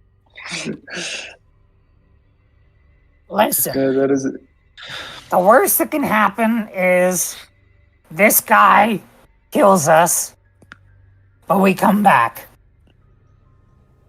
We all been liches. We know how things work. Let's just move on. Okay? Might we rest before we move on to our objective, and we can make a game plan before we get going. Well, Why do we want to me. rest? We just got here. Guys, what is going on? You sons of liches, tell me. People are saying let's go after the rods, but we just agreed to go to Neverwinter, and people say, where's Vokar? He was just here. What's going on? Does anyone have a silence spell to shut him up? I was thinking the exact same thing. I'll say to Mercy-gan, and I'm going to lie on this one. I'm going to say, well, Vokar actually had to run. He is going on a few tasks while we find these rod parts, so it'll be some time before he comes back. We want to rest, so we're in tip-top shape when we pursue the next part. It's okay, Mercy-gan. We just need some time, alright? Alright. You That's Liches are crazy. I was like, you don't have to tell us when you're lying and when you're telling the truth, dude. Yeah. Well, I passed the check, so I gotta make sure. Well, you can roll that in private with Legend. Yeah, you don't have to tell us if you're lying or telling the truth. It's whatever. Okay. All right, well, since we're waiting on Vokar, shall we all reconvene here in 7 days? Why 7 Why days? 7 days? Yeah. Do you know something we don't know? No, I don't know what kind of portal Vokar went through, but I would think that after the recent disaster that he would have contacted us by now if he could. I suppose we could just do a short one and go on with the other information we know. Hear from Vokar whenever he gets to us. That's what he's done the last couple days. Yeah, All right. I think we take a long rest, make our plan, figure out which rod piece we'll go after, and we will go after it in due time. I'd also want to cast Simulacrum before my long rest. That takes 12 hours to cast. Do you guys want to hang around for another 12 hours? Well, I better feed my soul if you're gonna do that. Agreed. Might With get a little what? hungry. Might get a little hungry in We're the gonna have to meantime. leave here. Wait, but Um, if we're taking a long rest, we still have to do that? We have to do it every day. All right. Every okay. Yep. Yeah, and if you're gonna rest to regain your spell slots, that's your simulacrum is 12 hours on top of the 8 hours for rest. So yeah, that's 20 hours. So we're gonna have to. That leaves us 4 hours to find something. Right, okay. And Zero is already quite hungry. He's Quite peckish. Does he even Yeah. have time for a long rest? We have time for a long rest. I just don't think right now Okay. we have. I mean, if you. Yeah, because I You just No, don't that's know that we fine. have the 12. Just don't know that we have the 12 hours to give right now. Let's long rest, and then for our next step, we went to Neverwinter. Yes, Mercy-gan, we already been there. And we didn't actually get the rod piece, so why don't we just go back there, and we know that there's cultists and bodies around that Cyril can feed on. True, we Was can feed them. Ronaldo with us last time? He was. Yes. Okay. I got distracted, but I was there to begin with. Yeah. Well, you don't come across a death moth just any day. That's true. I'm just concerned that Mr. Sunfall might still be there. Oh, yes, I'd rather avoid that disagreeable Who's fellow. Mr. Sunfall? What's going on here? Listen, Mercy-gan, Let the grown-ups speak. Mercy-gram. shut up. A bug just crawled into my mouth. It was tasty. All right. So, you're obviously suffering some memory loss because we've been doing things for the last couple days without you. And, you're just going to have to believe us when we say this and stop questioning the time difference, okay? Because if I'm going to be honest, it's getting kind of annoying. Yes, Mercy-gan, how's this for an existential crisis? And he tapped him with his cane. It's like, the you who we knew, the you who was previous, actually has been around with us for a few days and did something quite suspicious. And then you just popped up with no memory. Ergo, You're probably not the you think you are.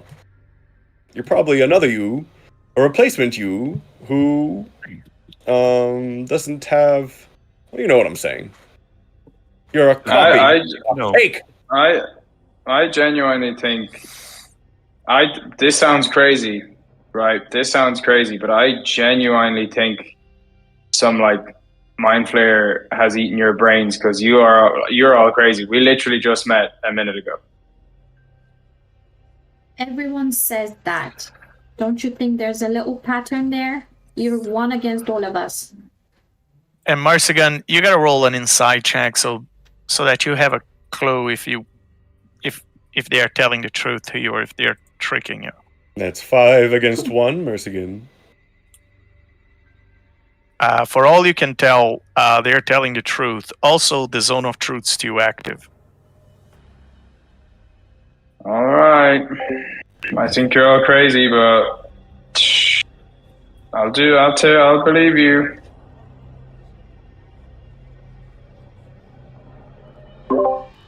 Midge All right. says, I'm tired of this. And she just walks by and curls up right here along the route. I'm gonna take a nap. And are the rest of you also taking a long rest?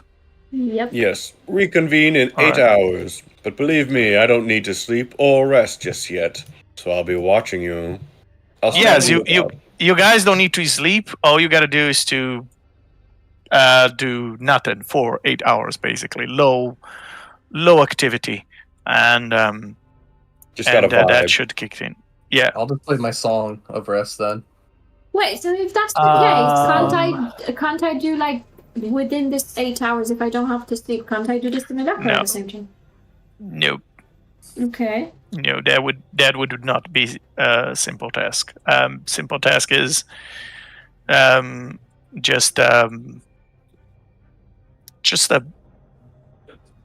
Playing music. How can I say? Yeah, play music. Okay. Just walk around, look at the trees, look at the sky, reflect on your life. Maybe lay down a little bit, cut your nails, paint your nails, whatever it is. It doesn't consume your mind. Doing my poisoner's kit is too much, correct? Yeah. You would have. Okay. Yeah. That's you what would I do thought. that after the time. All right. Cyril, I'm gonna remove your. Actually, no, I can't. You haven't feed your phylactery. You have still 1 level of hunger. Yep. Is there any fungus or anything around here that is not connected to the Necrotree that I can look around for to pick? Nope. Everything is all connected here. Okay. It's all one single. I'm just trying to find something I can organism. do. All right, to be productive. Can I attend to my accursed items? Yes, you can. Sweet. Can I shine at the end of the long rest? Can I shine my scorpion armor in the meantime? Yeah, of course. Yeah. Nice and fearsome looking, I hope. Yeah. Ronaldo's going to saddle up next to Cyril, and he's going to reach into his coat pocket and bring out a flask to drink from, and then a little tin which he opens up, and he's got a few biscuits in there, and he's just munching on them for a little snack. And he says, Cyril, do you want that armor off of you? Isn't that cursed? I probably have a spell for that if you want to be rid of it. Cursed? Do you not see how cool I look in this? There's nothing cursed about this. I haven't seen you. I mean, in case you ever wanted to go back to your sweet old digs, I mean, it's up to you. If you want it on, then fine. I appreciate the offer, but man, can't be a Scorpion King if I don't look like the Scorpion. All right, suit yourself. Then he's gonna just move on to Creek, and he's like, "Nice guitar. You ever play piano or harpsichord?" When I was alive, I did a ton of piano when I went to traveling bars. Taverns, I mean. Harpsichord, no, but I bet I could learn that if I had some time. What about you? I love the harpsichord. It's divine. Oh, no insidious insinuation intended. You should come to my place sometime. We've got plenty of other guitars for you to try, other musicians, and I'll show you what I can do upon the keys.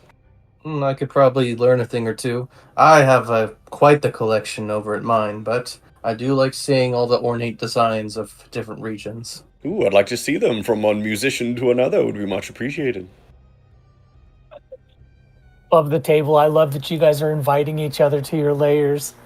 Tell you what, in good fate as this rests, I have an item I'm going to use to buff myself, and I think you might benefit from it too. Oh. And I will show as I what's it called, gesture Ronaldo come closer.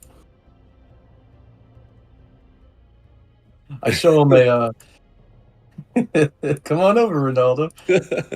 Ronaldo's gonna say, as he's walking over, well, anyone's welcome to my place. I've got... I'm safe enough there. What's the point of immortal undeath if you don't enjoy life and have guests over? What you got there, Creek? And so it says, well, the people I play for sometimes give me amazing and wonderful trinkets, and this thing I've been keeping with me in case things go south. And I don't touch it, but I show him the Pyxis of Pandemonium. Oh my. And I say, whenever I feel like I want to kick, I just hold this thing for a little bit, and I feel like, until I rest again, I feel like I have luck on my side. It tries to tell me, it tries to give me voices, but if you can fight those voices, it's a nice item to give you a little edge. And I think after this rest, you should try it. And Midge roll to see if she sees this. Okay. With Ronaldo. Is that within, or here's the name, Pyxis of Pandemonium? Sure, I'll go over to this side. 26. Roll. Yeah, you hear the name. Midge is going to walk over, reach into her backpack, and set her Pyxis of Pandemonium down on the ground. Ronaldo sees that and he's like, is there... I was like, well, he starts off, what wonderful craftsmanship. Well, what? Is there a store for these? I've been holding on to this one for a while. This was given to me as a gift. It's such a rare thing. I've never thought I've seen anyone else with it. Have you tried touching it for a long time? Oh, I've touched it many times. I've managed to call off the voices. I know those. I'm talking about the Pyxis of Pandemonium, right? Yes. And nothing else. I mean, if yours has voices, that's a little. I mean, whatever. But you know. Midge quickly picks hers up and puts it back in her bag, making sure she's not touching it too long. And she's just gonna go. Whoops. Oh, I can't move my token. Yep, I have the same problem that. There we go. And she'll just go sit right over there. Creek will remember that.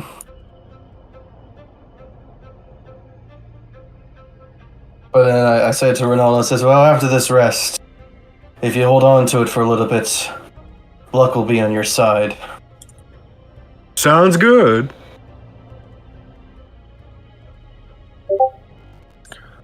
And I'll go back to playing my music as I long rest.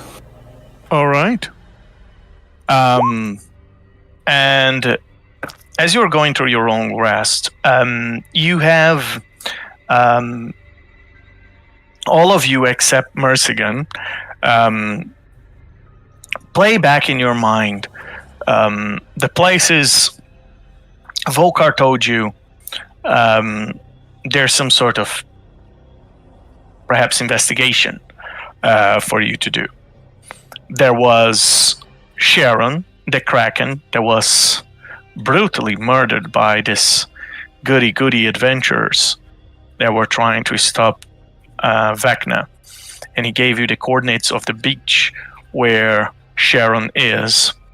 Then he also mentioned there is this place with a giant construct, an abandoned giant construct in the plain of Eberron, where this one is a little bit more complicated to get there because Eberron is protected by the Ring of Sybaris, and you can't just simply gate or plane shift into Eberron. You actually have to bypass the protection by going into the ethereal plane and then navigating from the ethereal all the way to Eberron. So that's a little bit more complicated to get, but you guys could get there. I mean, you are powerful Liches. He also mentioned this dead god in the Astral Sea, and just with the description of that creature, you should be able to find this dead god floating in the Astral Sea. All you got to do is to plane shift into the Astral Sea, and then mentally focus on the description that he gave you. And it might take some time, but eventually you will get to this dead god. Well, there are at least these 3 places which seem to be easy enough for you guys to arrive.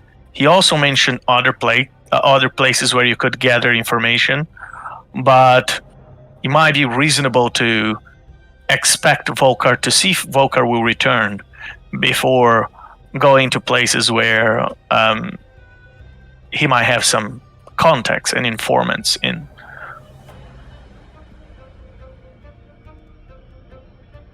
Of course, you can always go back to Neverwinter and try to infiltrate the cult for the second time, third time.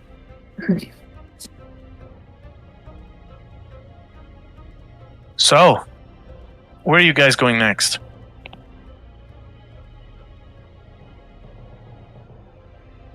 I'm pretty easy. I just need to eat or to imprison a soul, so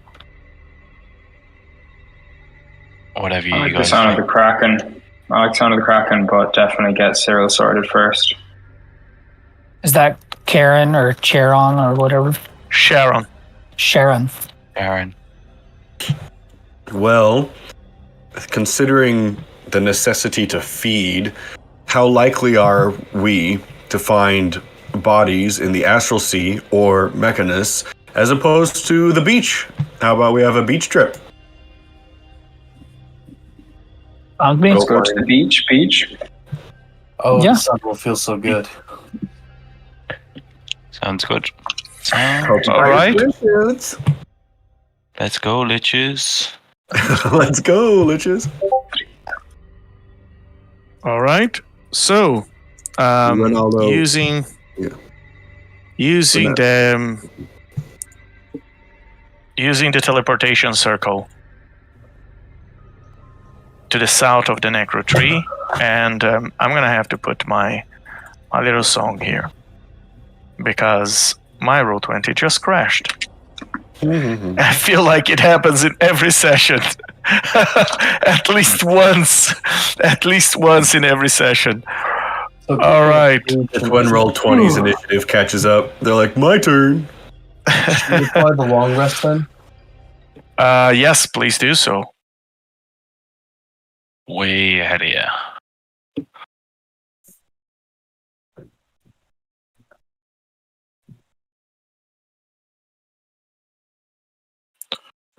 All right.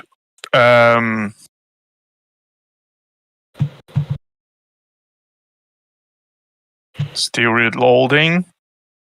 And let's see if I can bring you guys back now.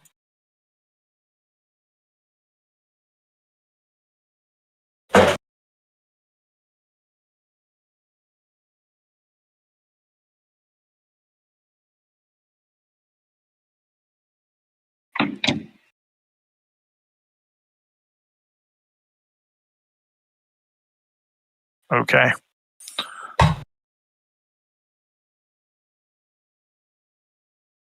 Finally. All right. Can you see the new map? It's still loading. Oh, Yeah. wow. Yeah. Yeah, I'm on a new one. Oh, All I see is pink. oh, I got. It's Oh, AO. my God. Ooh. Ooh. There we go. I see the map. All right. Let's put some nice beach song here. That's Under Creek the doing that. sea. Under Oh, the yeah. sea. You just hear Creek perform, go like, "Oh, where the Liches by the beach, yeah, with the sun on our bone. I'm playing Yeah. a good old song. Oh, look at Sharon on by the sea, under the sea." And you just hear Creek play that. Creek points the tip of his cane towards Cyril to hold it, and he says, "Midge, do the limbo. Ooh, how low can you go, my Midge. friend? How low can Midge. you go?" Midge smiles and goes, "Okay." And as she walks, her legs start to fall apart, and she's just kind of on her nubs as she goes underneath. There you go. And then she walks back around and grabs the bottom half of her legs Says, and "You win!" And then picks up the re- remaining of legs and hands them to her. But Midge is immediately, after doing the limbo, going to come over here and investigate this to see if there's any poisonous properties or anything that she can utilize on these tentacles. And now it that goes is- up to the. Oh, go ahead. There's probably some glands in this creature that you could investigate. Now, this is a very special Kraken. If you remember what Volkar told you, Sharon has existed for a very, very long time. Probably one of the very first Krakens. She was a beauty in his eyes, a magnificent creature, ancient and massive. Her size is, you can see, she's bigger than a Tarrasque. She's like a small castle. She's bigger than a spelljamming ship, and it's gigantic. And you can see that her body is indeed decomposing in this beach and attracting all sorts of little creatures that come here to, well, nourish from the decomposing body. And yes, there gotta be some glands, maybe some of those thorns in the back. Yeah, I'm that looking might at have these some poison. barnacles here, and then the quills here. Yeah. So can I start investigating here real quick? Yes. Roll nature. Nature. While Midge does that, can I just touch the Pixis for 1 minute so I can get the benefits of Bless? Yes. And if I remember correctly, you gotta do a saving throw after that, right?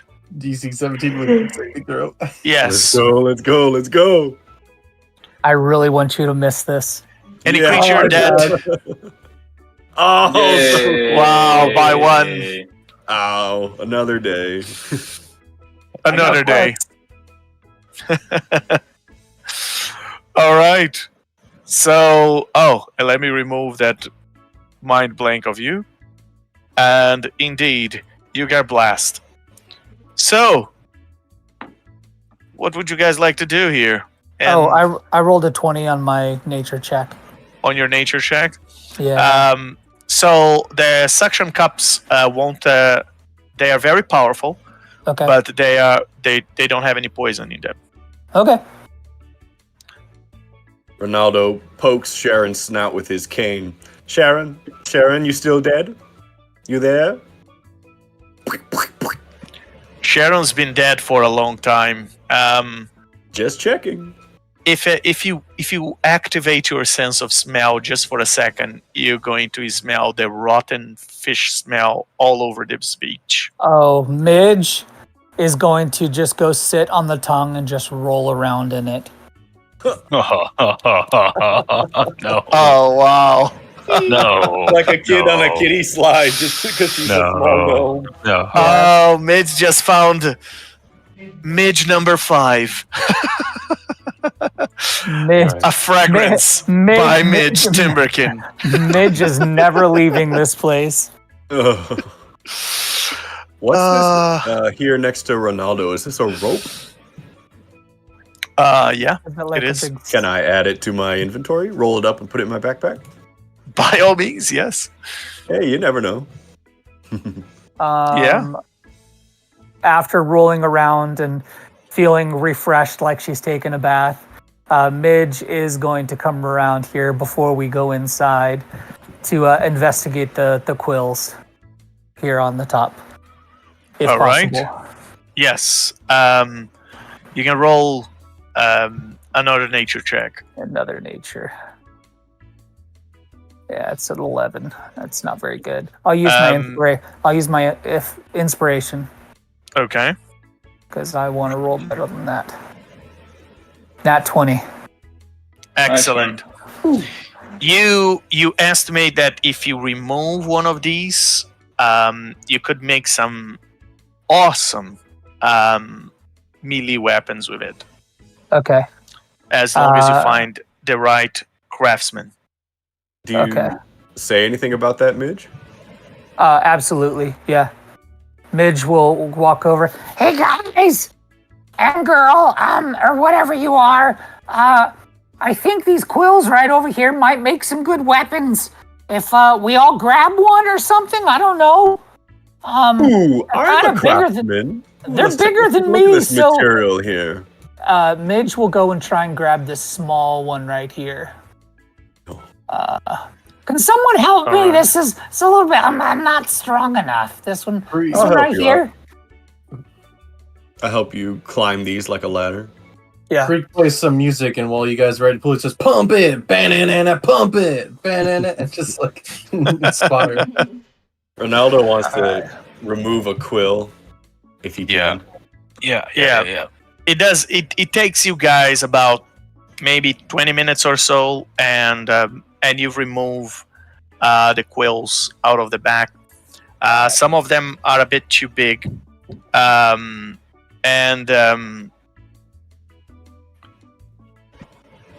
some of them are very sharp. But with some careful treatment, you managed to extract them. If And they're you can small, add them if to they're your inventory. small enough, I can put them in my handy haversack. The smallest of them is about the size of a javelin. Oh wow. Okay, so I got to move that back out of the haversack then, because that's too big. Where did I put it? It didn't save. Okay. Oh, there it is. So you can add that Sharon's spikes as in your inventories for those of you who took a spike, and Ronaldo could make some decent weapons out of this. Ronaldo, you think that this is the sort of a primordial spike that can bypass resistances. Cool. Ooh. I can't wait. Awesome. Sweet.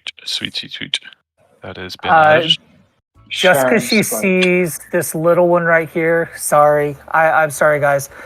Midge is going to walk over and investigate this barnacle right here. All right, there is no need to roll. Is just a barnacle out of one of these that grows on creatures that are very ancient and live in the ocean for a long time. All right. She's going to... Do I have a dagger?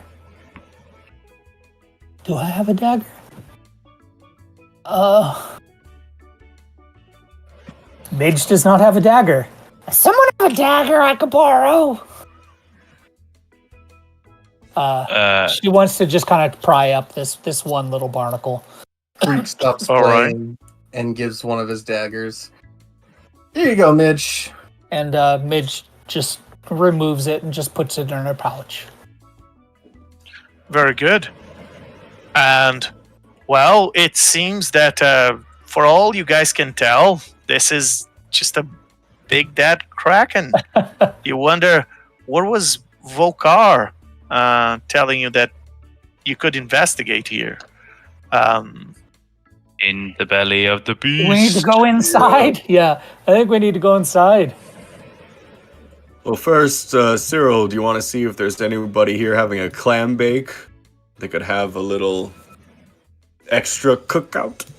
A little extra lunch for me. Yes. Oh, yeah, Join that's for true, lunch. Do we? You can get the soul of a shark. He's too Oh, far. animals work too? Can I get Oh, the soul yeah. of the seagull? Oh. Yes. What have I Yeah. been doing sacrificing people this whole time? Can I get the soul let's of get the the seagull? seagulls. Please, yeah, please. Souls of the By all seagulls. A means. seagull. Nice. I hate seagulls. Just roll on Oh, there are over. some sharks down here. I don't necessarily think in D&D there is a rule that says only humanoids have souls. It does say creature.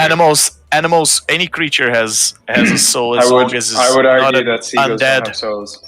You would argue that seagulls don't have souls. There's a I rat hate to the seagulls sky. so much. Yeah. Morgan, I hate I'm seagulls trying so to much. I'm trying to get the soul of this creature. Don't say they have no souls. Wait until Yeah, I I have the soul. You have to kill it first, right? Isn't that the rules? Yeah. Yeah, There's you sharks, have but to he's cast a closer to spell. the dolphin. Dolphin. Well, these are Okay, sharks. I'm going to cast Firebolt at the seagull, Yeah. Get him. and it's going to be. I can't believe I'm doing this. It's going to be a 22 to hit. Morrigan is like I'm hoping gleaming this with hits. happiness. I hope to God this AC hits. of 30.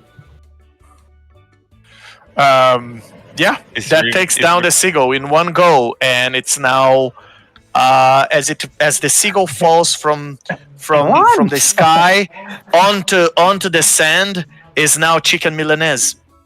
But with an Or- attack or- like that, it should be like disintegrated. Morrigan's going to go over to Creek and say, I need you to sing a legendary ballad about the death of that seagull. I got it. Oh, Mercy-gan, what's the wandering name of the seagull?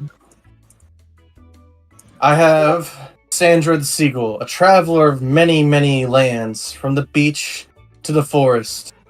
But one day Sandra flew too high, and Cyril the sun god smited Sandra. May her nutrients keep Cyril going. Oh, Sandra the Seagull, fly high, your soul forever burned. Mercy-gan is doing Wow. Beautiful. Mercy-gan is doing like a tribal dance in happiness that the seagull has been slain. And I'm going to cast Imprisonment as chains come from the ground and wrap themselves around this burnt to a crisp seagull, sealing its soul away to my phylactery. And Morrigan has it. Cyril Are they just little- looks at the rest of the group and says, "It wasn't much, but it'll do. Mercy-gan, I know you're happy." Mercy-gan's You are doing you like are on a his- diet. I mean, Mercy-gan I have has to his watch my figure. Mercy-gan has his staff and is just doing like Usha Kasha, Usha Kasha, Usha Kasha. Ronaldo I has his cane can't and he does stop the same. this feeling. Were they little seagull-sized chains? They were comically large in comparison to the seagull. Yeah. Midge looked overkill. inside. What, do you guys? I'm kind of curious. Do you guys want to go look inside? Absolutely, I need to burn off some of this calories. You know, You're the Bones are getting a little big there. I know my scorpion armor is only so large. you're the Okay. queen of Midge is- rock, Midge. Maybe you should lead the way. Midge is gonna start walking in. Anyone have a light? All right. Anyone have a light? I can see perfectly fine, can't you? Oh yeah. We have true Maybe sight. he's a fake. He's a false lich. Get him. Imposter. Oh, Morrigan throwing it out there. Ronaldo casts light and he says, "It's all about the ambiance." Yeah, but that kind of destroys the chance of sneaking up on anything. Oh, you're right. Who needs- All right, he just snaps his finger and makes the light go away. Well, Too bad I can't make the smell go away. Yeah. Oh, it's lovely. And Midge runs after Ronaldo to try and give him a hug. No, no! Get off me, little demon! He starts whacking her with the cane. Off! Decorum! Oh, this is. Oh, what is this? Oh, as you no. enter the stomach of this creature, there's still a lot of acid. You can see that it has swallowed the ship. It has swallowed a gargantuan creature. There's still dissolving in whale. its. yeah. The acid in this stomach is very, very powerful, and you can see by the things that is dissolving here that if you guys step on this, you're not gonna last long. Those bones are not gonna. Those old bones of you are not gonna survive this acid. Well, on the other side of the stomach, there is a partially destroyed golem that seems to be well almost deactivated as it's stand half inside, half outside of this acid pole. Midge looks over and says, Anyone want to ride? Right on what, I feel mate? like if I say yes, you'll just tip me in. Midge will wild shape into a giant eagle. Ooh. Do you have room to fly inside this stomach? I should. Do I have room to fly in the stomach? I'll call it yes. Just enough to get across there? Yeah. Okay. Yeah. Actually, I have something I can do if you want to save your spell slot. Yeah, if you want to try. I don't want to derail everything, but I can cast Animate Objects and have all of these solid objects from the bones to the mast rise to the surface of the acid so we don't have to set a foot in there and all of us can walk across. I'll let the bones of the whale do most of the work. Nice. Okay, that's fine. If awesome. we'll say you caught me before I made the transformation. He pat you on the head to make you stop and then recoiled and looked for somewhere to wipe his glove on. Went to Mercy-gan and wiped it on his I was going to say, Midge holds her arm out. You can wipe it on here. He's like, somehow I'd think that'd be even worse. Especially after the rolling of the tongue. Maybe not ideal. So with that, a little bridge of remains of creatures and bones and ships start to move into place until it creates a little bridge until the other side of this where this strange golem stands. Midge will start going first because she's the All smallest.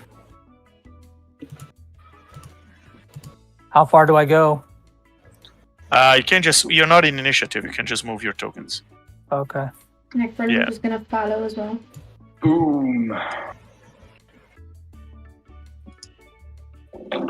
Ronaldo's gonna make a segue onto. Oh no, I moved the mast. Ah, dang it! Can I animate objects, including the chest, to bring it up to my bridge? That's what I was just looking at. Yeah. Okay. Yes, you can bring the object, and that is a chest that is bigger than you, Ronaldo. Oh, wow. You imagine it was a giant ship that was consumed by Sharon. Can I try to drag it to the shore? By shore, you mean this? The esophagus. Yeah. The This, intestine. yeah, the other side of the yes, Intestines. The way to the colon. yes, The intestine, I mean. exactly. Whole new set of smells over in this area. Yeah. All right. So as you drag that chest and you open, you find inside that chest a lot of coins. Now, how the chest was not dissolved is strange to you. It seems to be wood, just like the rest of the ship. Probably there's some sort of protection spell on it for it to have survived this much. So, inside the chest, you estimate there is about 14,000 gold pieces. Ooh.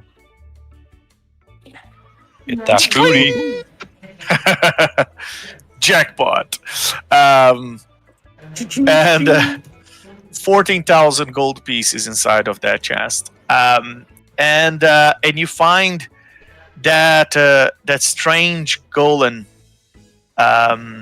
as this creature looks at all of you, you've realized that all your magic items stop functioning.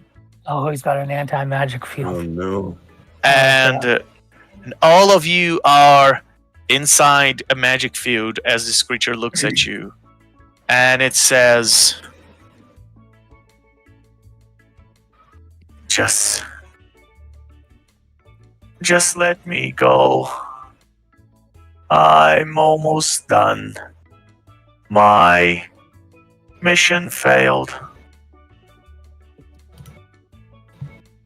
What was your mission? My mission was to protect what the wizard gave me. But it was pointless. The enemy was too mighty. And now, all that I can wait is for the rest of me to be consumed by this acid. What wizards? Who gave you what? It doesn't matter anymore. I'm about to lose all my functions.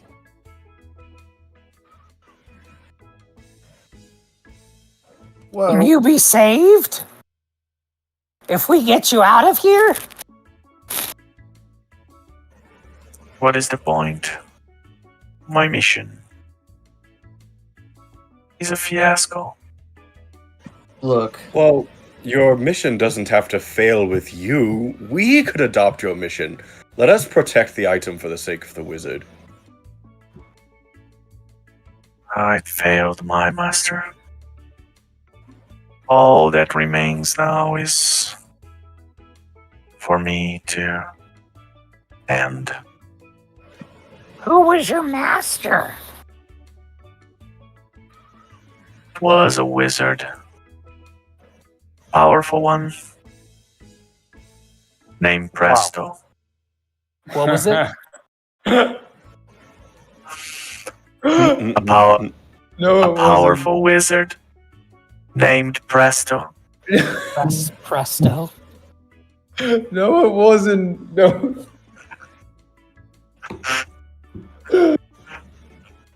Oh, every session, legend. Every session this week, you've thrown one at me.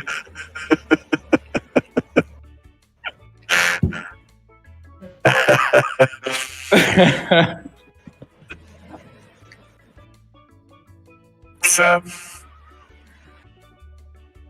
he was mighty, and he gave me this artifact to protect. But after the fight with this massive creature, I've lost the artifact. What is the artifact? Would it happen to be a rod by any chance? No. It was a piece of something.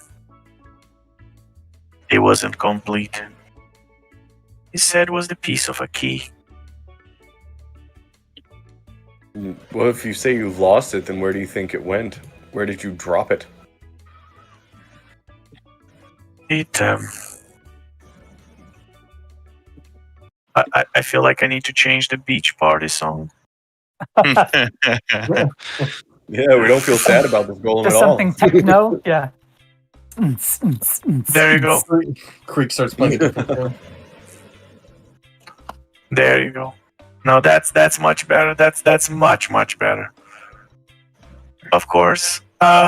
So it and I'm still talking in the voice. Yep, it was brilliant.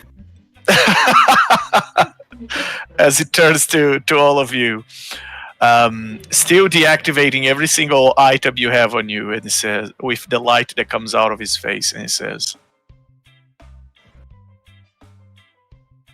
the piece of the artifact was taken. It was taken by one of you, a Lich, that came after my defeat. What does this Lich look like? Male, female, black cloak? He had a mask stuck to half of his face. I tried to stop him, but he was too cunning.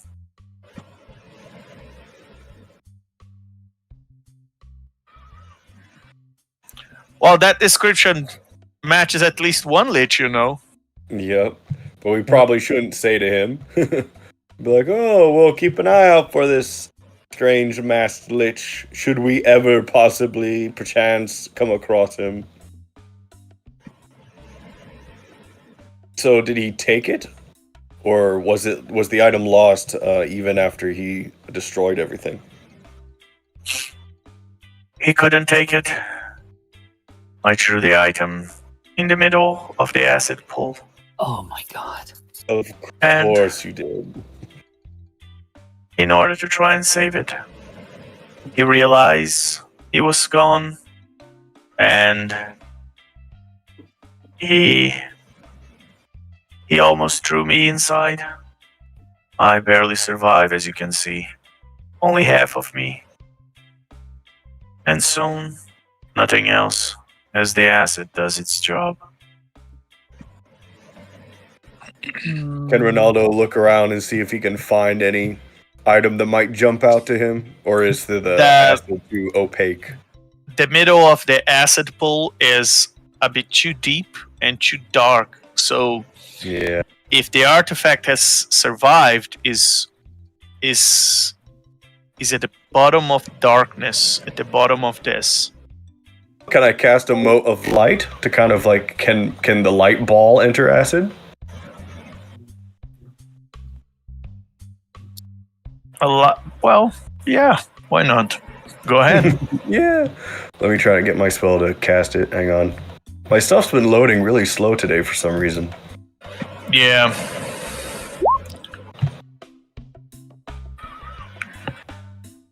Alright, maybe perceive or investigate or something? Are you using the light first? Yeah. Okay.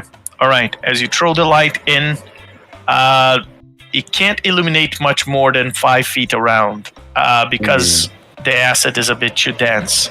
Yeah. Okay. And what did you cast light on?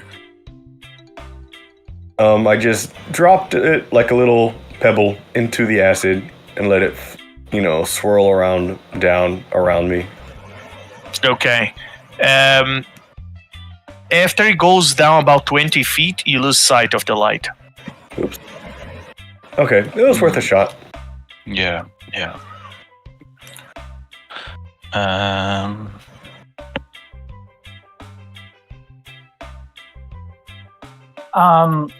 Ronaldo's like, well, I got nothing. Question. Is there anything I can wild shape into that can withstand this acid, like a fish or something?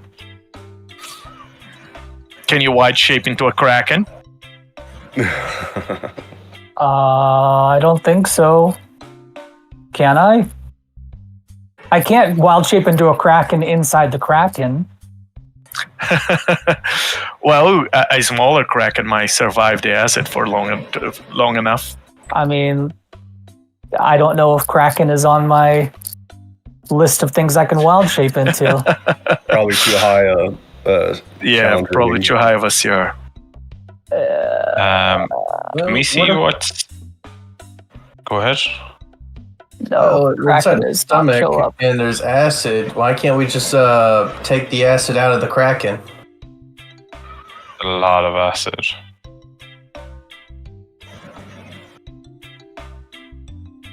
And How would we get? We need How to would we get it out? cut a hole and just let it Right. flow into the sea. Yeah, that's killing all the Oh my gosh, just kill all things outside. I mean, you fear then of the item going out as well. Yeah. Oh, you wouldn't know then it's a loss in the sea. Yep. Is there anything further right Like, can That we could go possibly help. further this way? towards the anus? There is a gland. There's a giant black gland that seems to be full of ink. The sphincter. How could I forget? There is a giant sphincter. What were you and Esther into? But you know what, Cyril? Roll a perception check. That's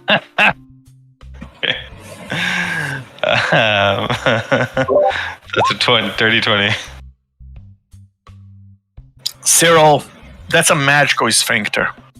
Oh? Yes. The best kind. I wonder if Oh, stop it. I wonder if the ink, if covering ourselves in the ink would protect us from the acid. Yeah. Can I, can we penetrate the sphincter wall? Can we penetrate the anus? Can we Please? penetrate the magical sphincter with magic? Oh, yeah, this is so going to be taken down by YouTube. This is Hey, all you're the biological one that set this up for us. Yeah, legend. This is all biological. Oh, context, guys, context. It's okay. You are indeed inside the anatomy of a creature, and you are using the medically correct terms, so that's okay. We're going to end up on like the marine biology YouTube for you page, you know? Yes, indeed. Legends like it's and Cyril's like, nope, that's a sphincter. Oh my god.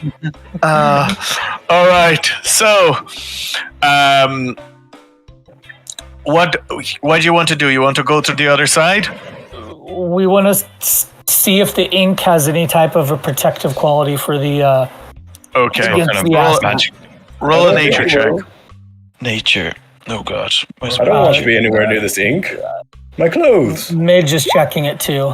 26. Oh, sorry, 16. Jesus. 18 Natural 20. Midge. 20. Well, Creek, this ink is amazing to write poetry. You look at that and you can already imagine a poetry about the sea with the ink of a primordial kraken. You can already you think about the magical things you can create with this ink. You gotta take it and you gotta write about Sharon using Sharon's ink. Backwards. He's not I going to feel get like covered that's in some ink. kind of twisted, messed up thing now, Legend. I'm not gonna lie. about the magical nature of this ink. There is only one way to know. That's Cover like yourself in down. it and go for a swim. Midge will absolutely do that. All right. Bring herself with ink? Absolutely. Okay. Magical ink too. Very good. Go ahead. Midge will take off anything that's magical of hers, since it's Yes. not going to work anyway, and just leave it on the ground so it doesn't her armor, anything that would melt. Okay. In fact, Midge is just going to completely disrobe. It's just her skeleton. That's all you're going to see. Wow. A little gnome skeleton. And everything is just sitting there. This just by whistling. She'll cover herself with ink. Hold on. Anyone want to help me lather up? Ronaldo says, "Oh, my eyes!" and covers his face. I think I missed a spot right here. And she'll point at her coccyx. Can someone rub it right there for me, please? Oh my goodness. Hero's just gonna turn away. Coccyx is also the correct term. All right, and Midge is just gonna dive in. all right. So Midge. Oh boy. Midge, Yeah. as you dive in, you have resistance against this acid. But resistance means you only take half of the damage. Okay. Half of the damage is 12d6. Okay. That's 51 points of acid damage as you dive in. All right. Now, Midge, you don't have swimming speed, right?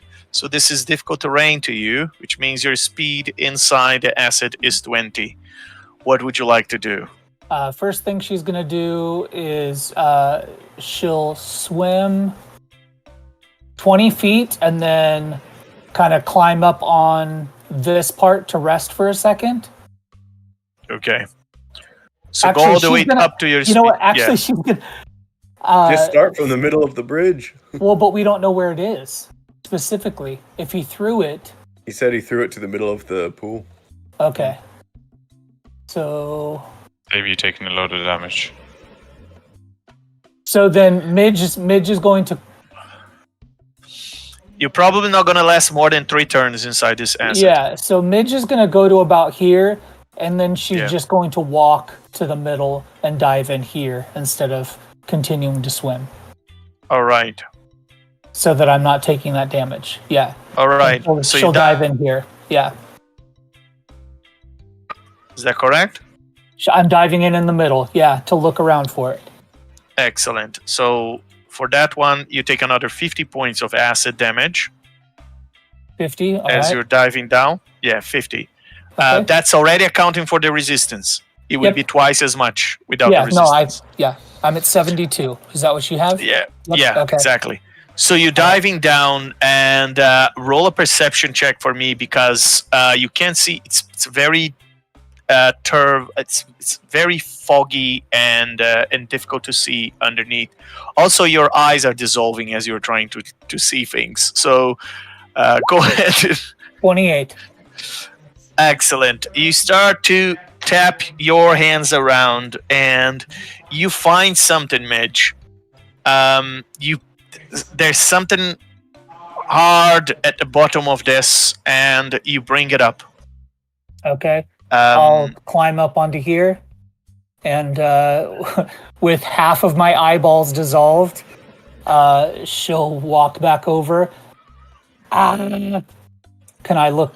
She can't see very well, and she's gonna have them look at it. And as you look at it, let me bring to the middle of the bridge there. As you pull okay. whatever harsh you had taken, and you look at them, you realize you just found, Midge, amazing boots. Boots. Yes, Okay. a pair of boots of levitation. Oh, fantastic. She will put They them on. probably belong to some adventurer that died in here. Okay. She'll put them on to walk back over. All right. And call out, Well, I found these boots, but I don't think that's what we were looking for.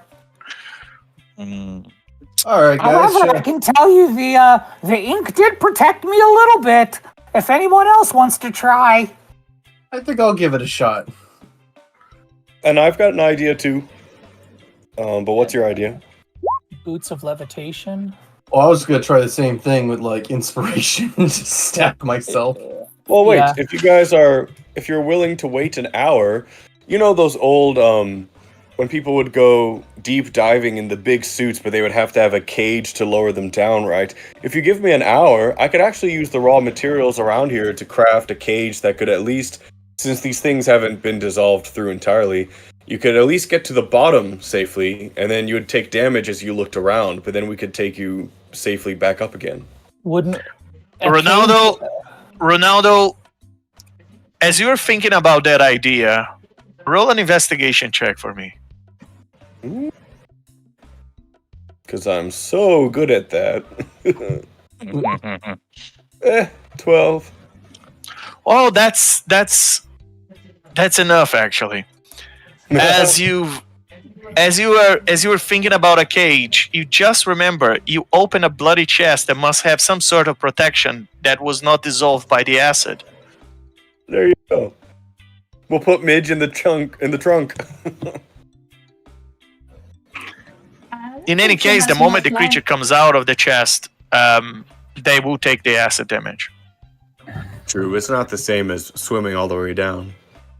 No, I don't think I could do that again. Someone else is gonna have to try. Who wants to go? I guess I'll do it. Here's what I'll do to prepare.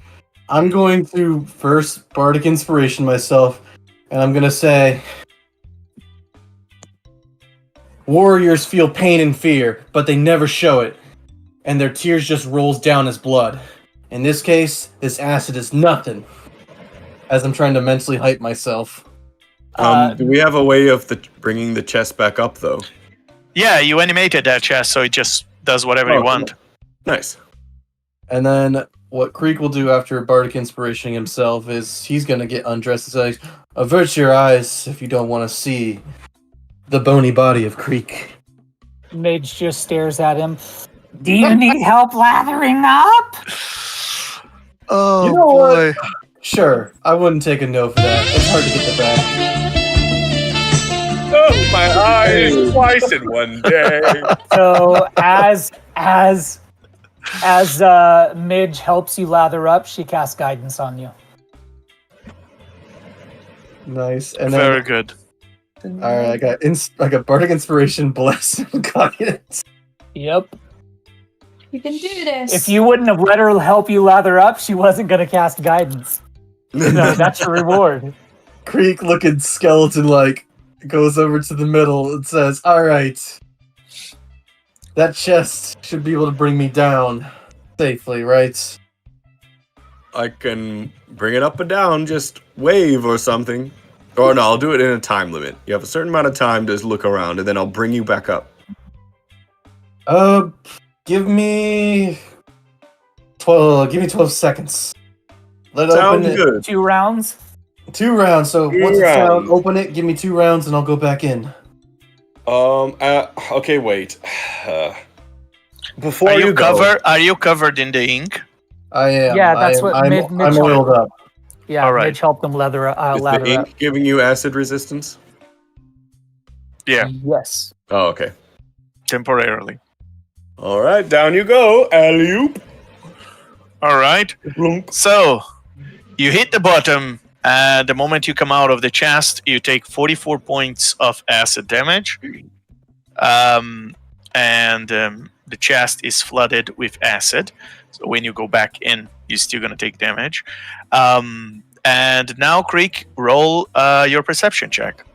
All right. As you are just tapping around, trying to see if you catch something from the bottom. Let me just add all of the bonuses. Plus your bonuses? 1d12 plus 2d4. So that's a 50. Come on. Very good. Wow. That's a 50. Wow. Wow. Creek, I'm gonna beat that. Wow. you tap around and you find you find something. Oh no, this is a sword. You put it aside. Screw the sword, and you continue to tap around. And suddenly you find something that is the size of a fist. A piece of what seems to be a piece of rock. That matches the description, and you pick that up. Go back into the chest. The chest emerges. It brings you up to the surface. As you do that, you take another 40 points of acid damage. And as you come out of the chest and you look at it, it seems you got a piece of something. A piece of that rod. And it's like runs off the chest onto the thing and just huffs and puffs going, oh my god. Oh man. That makes me feel alive almost. Damn. And it looks like this. Oh, nice. Looks like the tip. I got the tip, just the tip, guys. Just the tip. As Creek barely walks over and goes over here to his closing, like, I'm definitely going to regenerate us. You had to bear the fish stink, but at least you got the tip in. Hey. That was so bad. I'm sorry. Midge has her vials and stuff that she collects things in. Yeah. She would like to try to just scoop up in a little glass vial to see if the glass will hold the acid in there. It won't. It won't. It crashes. Okay. Yeah. All right. Okay. It cracks the vase. Okay. So, Creek, you don't know which part this is. Volcar had one, and now you have one. You will have to identify afterwards. But it seems that the golem turns to you and says, you found it. You have to protect this. It's very important.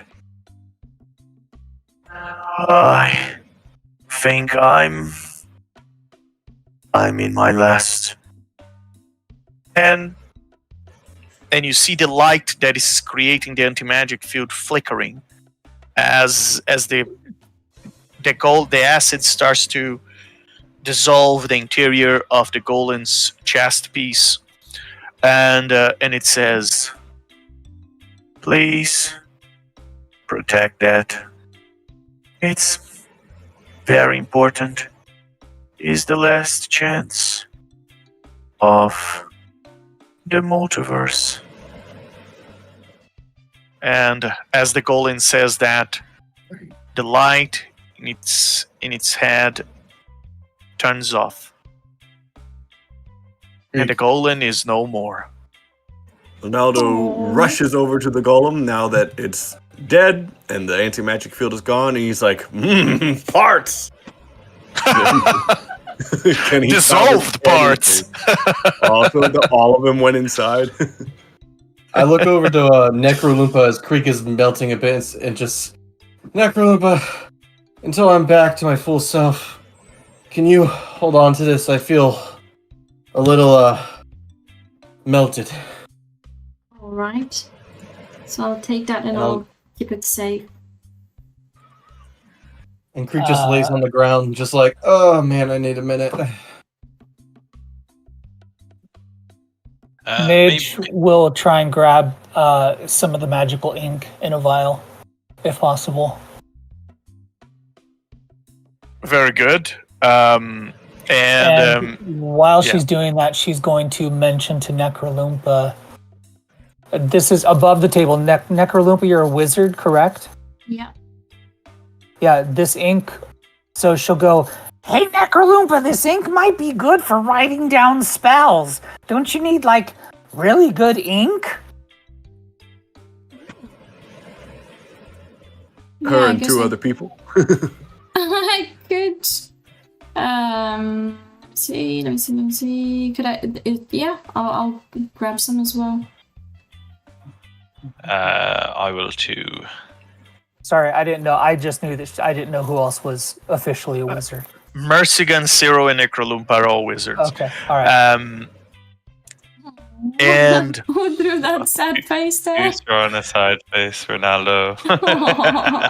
well, Ronaldo, Ronaldo. you think that the head of this golem, the only part that has not touched the acid yet, can potentially be used to create something that can cast into magic field. Ooh, hooray! Oh, of the golem. Oh, that's awesome. So you've managed to take that head and you can add to your inventory. That's awesome. Excellent. Cool. So, it seems you successfully found this was so easy. You guys just have to swim in acid, and you found DC 50. you found one of the pieces of the rod of 7 parts. Much easier than you anticipated. I just saw that. I'm sure it's going to be that easy. All the other parts as well. Right. And then as you've mission accomplished here, you salvage, you got your gold, you got your magical piece, even the boots of levitation, some nice ink for writing poems and music and spells, and bathe in it in order to get some acid resistance. Hey, it is a pretty powerful acid, so if this can give you acid resistance to a primordial Kraken stomach, that can give you acid resistance to anything. And with that, all of you return and go out of this beach back into the Necrotree in the hopes that you will find Volkar. But as you get there, he's not there yet.